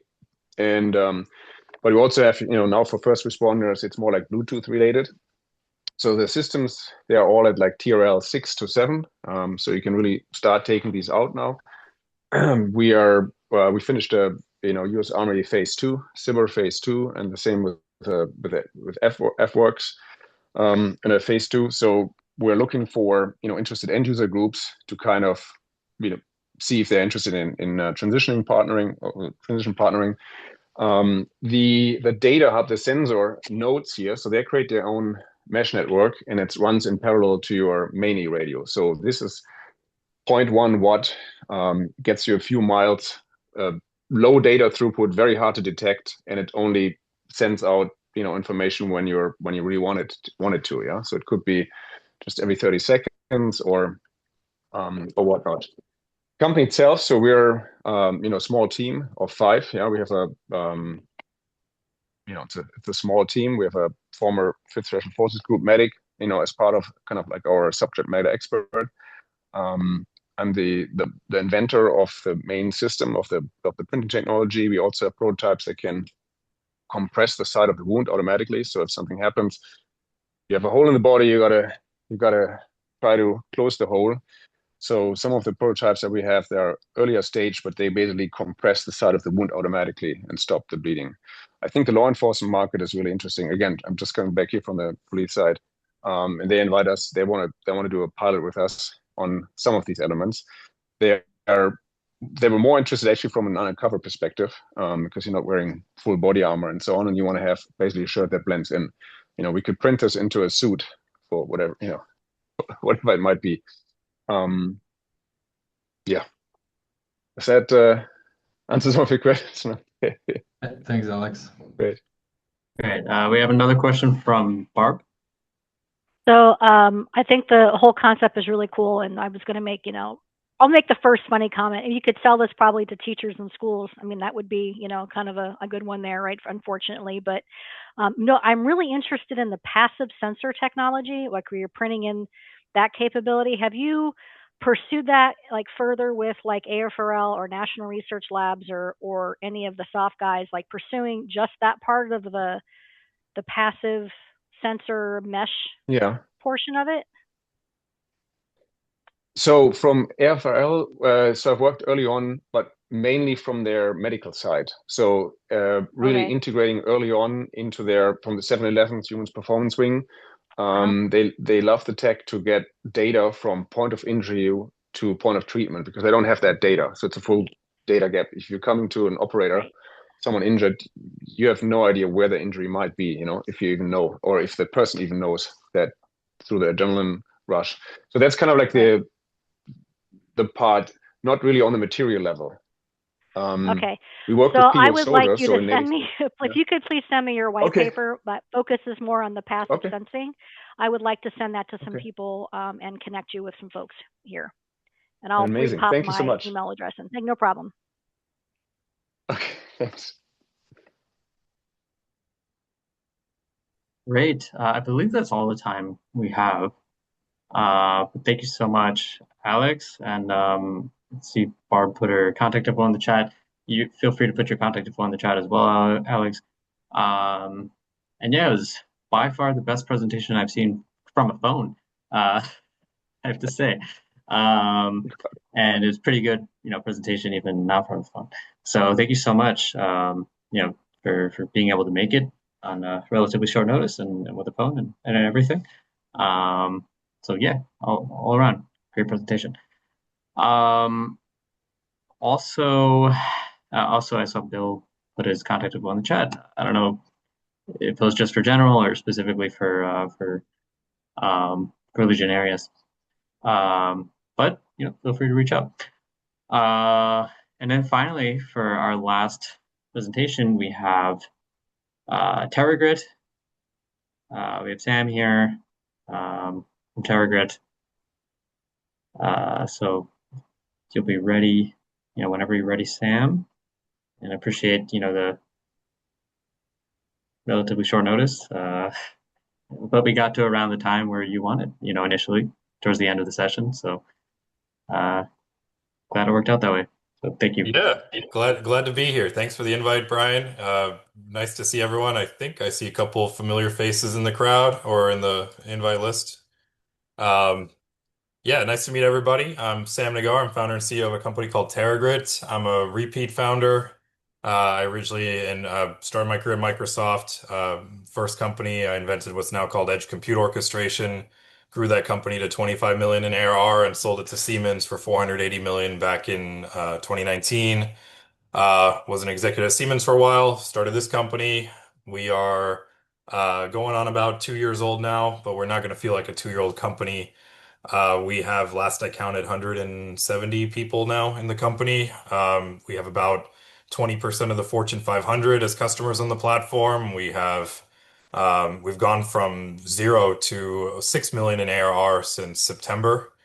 And we've raised about 24 million or so in venture capital, including a little bit of money I put in myself, mostly from our own customers, a lot of corporate venture capital, Intel, Dell, Nextera, Merck. It's been a pretty good journey for us where our own customers, want to participate in our upside. So yeah, it's kind of a few quick metrics about us. We are, again, mostly we've gotten most of our traction in the, private sector. We are a little bit more limited on, engaging on the government side, and excited to hopefully be starting that soon and a few different areas that we're working on as we speak. In terms of what we do, why we built what we did. While I was at Siemens, I watched basically large industrial, companies with manufacturing plants and warehouses and fulfillment centers, even, hospitals and retail stores, you name it, basically go through a journey, to iterate these spaces And, the most vivid story for me is watching Volkswagen, spend, a couple years and 20 million euros, trying to figure out visual quality inspection to automate how they were checking welding points on their cars. And, despite all the raised eyebrows and the time it took when they did get it working, they reduced the time it took to produce a car from 59 seconds to 58 seconds. And that 1 second improvement added 1.4 billion euros to their top line, which was, really cool to see. It was a big part of the inspiration for this new company, which, at a very, kind of vision level, I want to make a Volkswagen event happen, more often for everybody, and try to forego this painful part of the journey, make it faster and, hopefully less expensive to do so. So at a very high level, what I decided to build, this was, one of the first slides we made, was to try to create a virtualization engine for piloting because, that's really where a lot of the bottleneck is. 19 out of 20 pilots fail. Each of these companies can maybe do like one pilot a month, one of these ideas, as a project per month. Maybe it's computer vision to do inspection. Maybe it's, robots or AGVs in one of these spaces, or if it's retail, self-checkout kiosks, whatever the idea is, create a way for you to virtualize and test that idea out first before you try it out physically, where most of the bottleneck was. And if we do it right, then anything you get working in this new virtualization engine, that hopefully has been validated and planned better and is more likely to be a successful pilot when you try it out for real. And anything you can't get working in one of my virtual environments, don't spend more time on it. Filter out, all the ideas from this, kind of high volume of different, things you could try out. Um, Most people, when they hear that, they think, okay, but Sam, what about simulation tools today, digital twin tools today? What is, can I already do what, with what's out there, what you're saying? The thing is, most of those tools are actually all of them have the same problem. They are expensive tools that are only usable by engineers and usually require a team of engineers. And they take a long time for you to build anything meaningful, with these tools. You hand a team of engineers, the existing legacy tools, they're going to come back to you in 1 to 2 years with the environment as it is today, whatever that is, right? Factory, warehouse, Air Force carrier, naval shipyard. And the thing is, that's the environment as it is, right? My value proposition is about, okay, but new ideas we want to introduce into the space. What does that look like to virtualize? And, after you go out and you build out the environment as it is, each of those ideas become a new project. Each of them is going to take you 8 to 12 weeks. And now you're dragging out what would have been a 4 to 5 week physical pilot to just quickly check if it works. Now another 8 to 12 weeks, you've dragged that out 3 times the length of what was, already a slow process. And so, as we engaged with a lot of these private enterprises, all of them decided that they were going to, forego doing, these legacy tools. And that's why there was never really a whole lot of traction with them, and just go straight and just try it out, physically, just move on quickly to the next idea. So especially since it's a numbers game, you're trying to get through those 20 pilots as fast as possible. And, that was really the gap in the market we decided to address. It was, there's just no tool out there that lets you quickly, easily, scalably, collaboratively, basically in a practical way determine, does an idea I have for this complex physical space make sense or not? And so we decided to build that tool that was practical. It's something we brand as the Canva of simulation. Just like what Canva did to Photoshop, they went to Adobe. They said, you know what? No, that and Photoshop is just like the legacy tools out there too. It's 40-year-old pieces of software that you download, you install on your laptop. The only ones who can use it are skilled professionals, whether it's graphic designers or simulation engineers. Canva came along and said, you know what? No, we're gonna, run it on the cloud and it's gonna be, collaborative and multiplayer and AI native. And we think with our tool, anybody can be a designer, in a similar spirit. We think with our tool, anybody can build a simulation of an idea they have for a physical space. And it's something that sits kind of in between, on the spectrum here of kind of legacy tools that are maybe really high fidelity, but require, again, the specialist, the engineer to use. And on the other end of the spectrum, something more basic that maybe, someone who's not technical at all would use to do some planning, or projections like a spreadsheet or a whiteboard or such. We try to maintain, the best of both worlds, the ease of use and the speed that you get from one of the, more basic tools, but closer to the fidelity you get from, one of these legacy tools. And so far, we've achieved that. Like I said, we got about 20%. The exact number is 98 Fortune 500 customers, and all of them have been able to build out an environment from scratch. What used to take a year or two, they're able to do in a couple weeks now. And then what used to take 8 to 12 weeks, they're able to do in anywhere from 5 minutes to, let's call it, a day or two. And the types of people who can use our tool in these companies, we have folks with titles like intern and analyst and product manager, general manager, folks who never would have otherwise been able to use a legacy simulation or digital twin tool.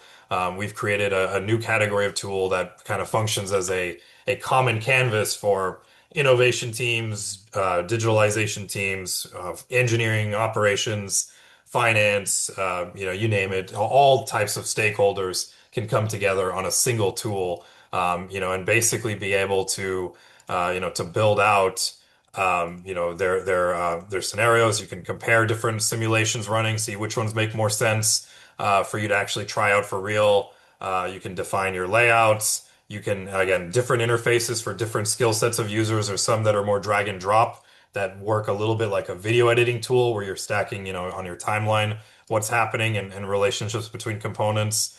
We have some interfaces that are more advanced for the power users to go and do all the complex looping logic, pass in live data sources and build simulations on those data sources. We have prompt-based interface for you to generate, whatever you want, immediately. And then, whatever changes you make, you're going to watch these graphs update immediately. This is not like a spreadsheet or a discrete event tool where whatever changes you make tend to kind of make it fall off the railroad. Like in a spreadsheet, right? Someone tells you don't mess with any of the extra cells, just the stuff you highlighted. Ours is a lot more advanced, a lot more intelligent. It compensates for whatever change you do, and when you click submit, these graphs, they're going to update automatically and show you what the new performance profile of your environment looks like. Again, this is collaborative, so as multiple people are making changes, you're going to see exactly what the performance looks like.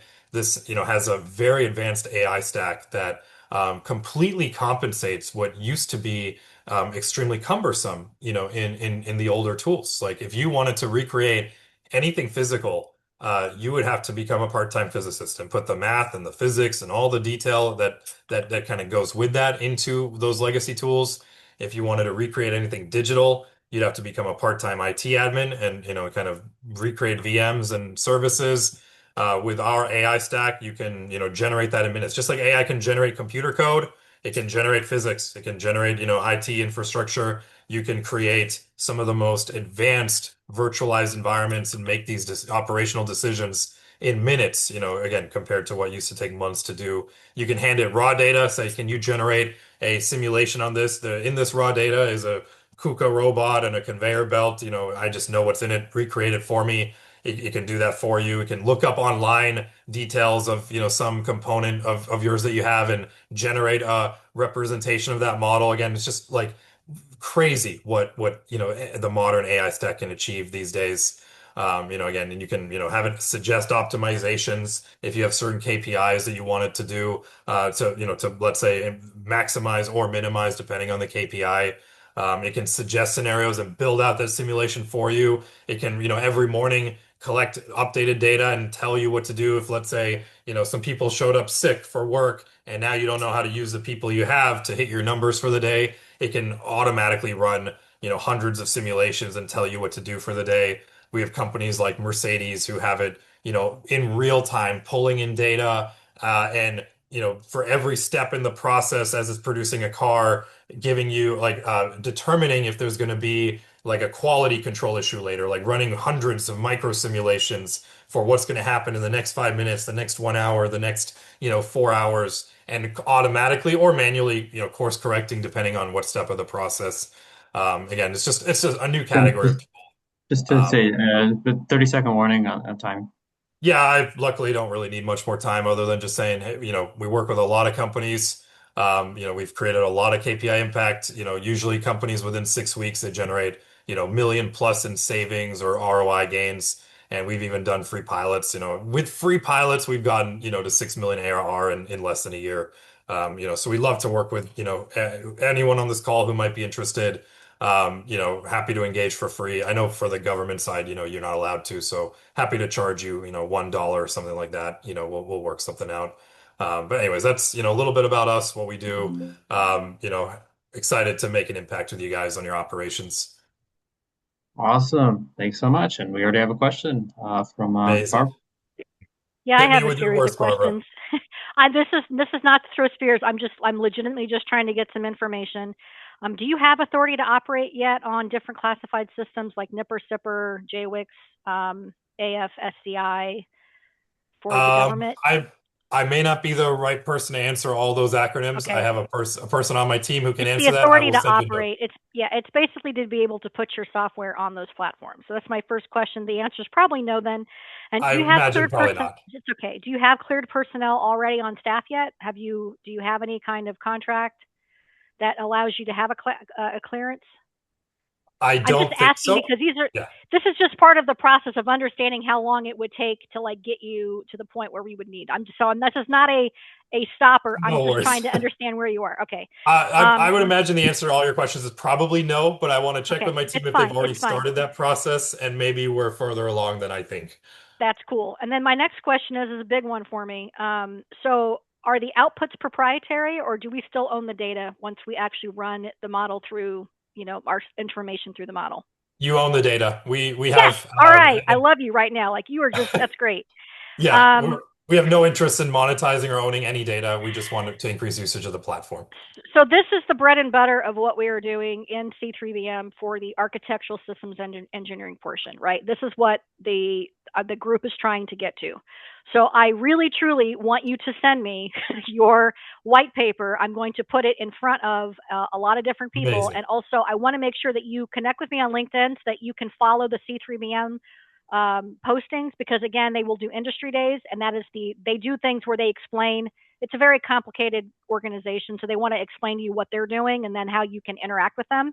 Amazing. So I want Okay. please make all that happen. And I just, as a German, used to speak German fluently speaker, I really like your beer coaster reference. Obviously, I guess that's like the equivalent of like cocktail napkin sketch. So I Yep. just wanted to say that was pretty cool. All right, and It that's is all I have. part And of our thank you very story. much. One of our early customers gave us that term, and they're like, actually, that like I kind of made it a little smaller there, but for the longest time, that was the main word there, and we would explain it as part of the pitch. Yeah, it's pretty good. I was like, oh wait, that looks like it could be like a fun. I got to look that one up, and I did. And I was like, oh yeah, like okay, got it. It's like, Amazing. Barbara, I just looked you up on LinkedIn. I see a bunch of Barbara Estes. I'm gonna just show my page. Maybe feel free yeah, for anyone also else to add me as well. yep. I am the. That's you. Yeah. That's All right. me. Yep. Okay. Very cool. I will add you now. Thank you. Amazing. I appreciate it. I look forward to chatting with you more. Great. Also, Sam, just so in the chat, Kyle Ellis from the Marines requested that you send him the white paper as well, and he put his email address in the chat. Amazing. Actually, yeah, Barbara, if you could also throw your email in there, that'd be helpful too. I'll just copy paste a bunch of these right now. Okay, great. I know that she also put her. Let's see. Okay, yeah, she put it again. Perfect. All right, awesome. Well, I mean, we're technically already overtime, but I mean, if people are already here, I mean, and you want to ask another question, if anybody has extra questions, Sam would be happy to answer. So we'll give that a second to ruminate among you, in case anybody wants to ask something additional before we wrap this up. And I'm happy to answer inquiries on LinkedIn anyways, in the sake Yeah. of trying to keep your timeline too, Brian. I appreciate you, being flexible in Sure. the timeline for me too, with all the other meetings I was in. Sure. No, I appreciate you and your team being pretty flexible as well. So yeah, I mean, obviously, I guess if you have, further questions, please reach out to Sam. And Sam, I don't know if you put your email address or anything in the chat. I'm going to by go any ahead and do that chance. too. Let's see. So Sam, doing that. All right. So Sam put his email in the chat. And if you want to reach out to him, please reach out because it's not, it's not going to be available for that much longer because we're going to wrap this webinar up pretty soon. But with that, thank you so much, Sam, for the great presentation, and thank you everybody, all the companies for your amazing presentations. I think the panelists, very enthusiastically for staying with us, a little bit late. We went a bit over time, so I appreciate you with your patience, appreciate your participation and having great questions, and just taking your time overall out of the day to listen into some of these pitches. So really appreciate that. So huge thank you to everybody who made this event happen. I will send out a follow-up email probably tomorrow with the recording, and I'll send copies of the presentations to the panelists as well. If anybody's interested in connecting with any companies, please, reach out to me. I'll be happy to make the connection, or also feel free to reach out directly to the companies as well. As they put their contact information in the chat. Either way works. And yeah, that's basically it. So keep an eye out for my follow-up email. And I'll probably, invite your companies and panelists to participate in future events. So keep an eye out for those emails as well. And yeah, looking forward to, just continuing having any of y'all participate in some of our events, future events in some capacity. So it's a great event. Thank you everybody for your time. And see you at the next one. So take care. Have a good one, everyone.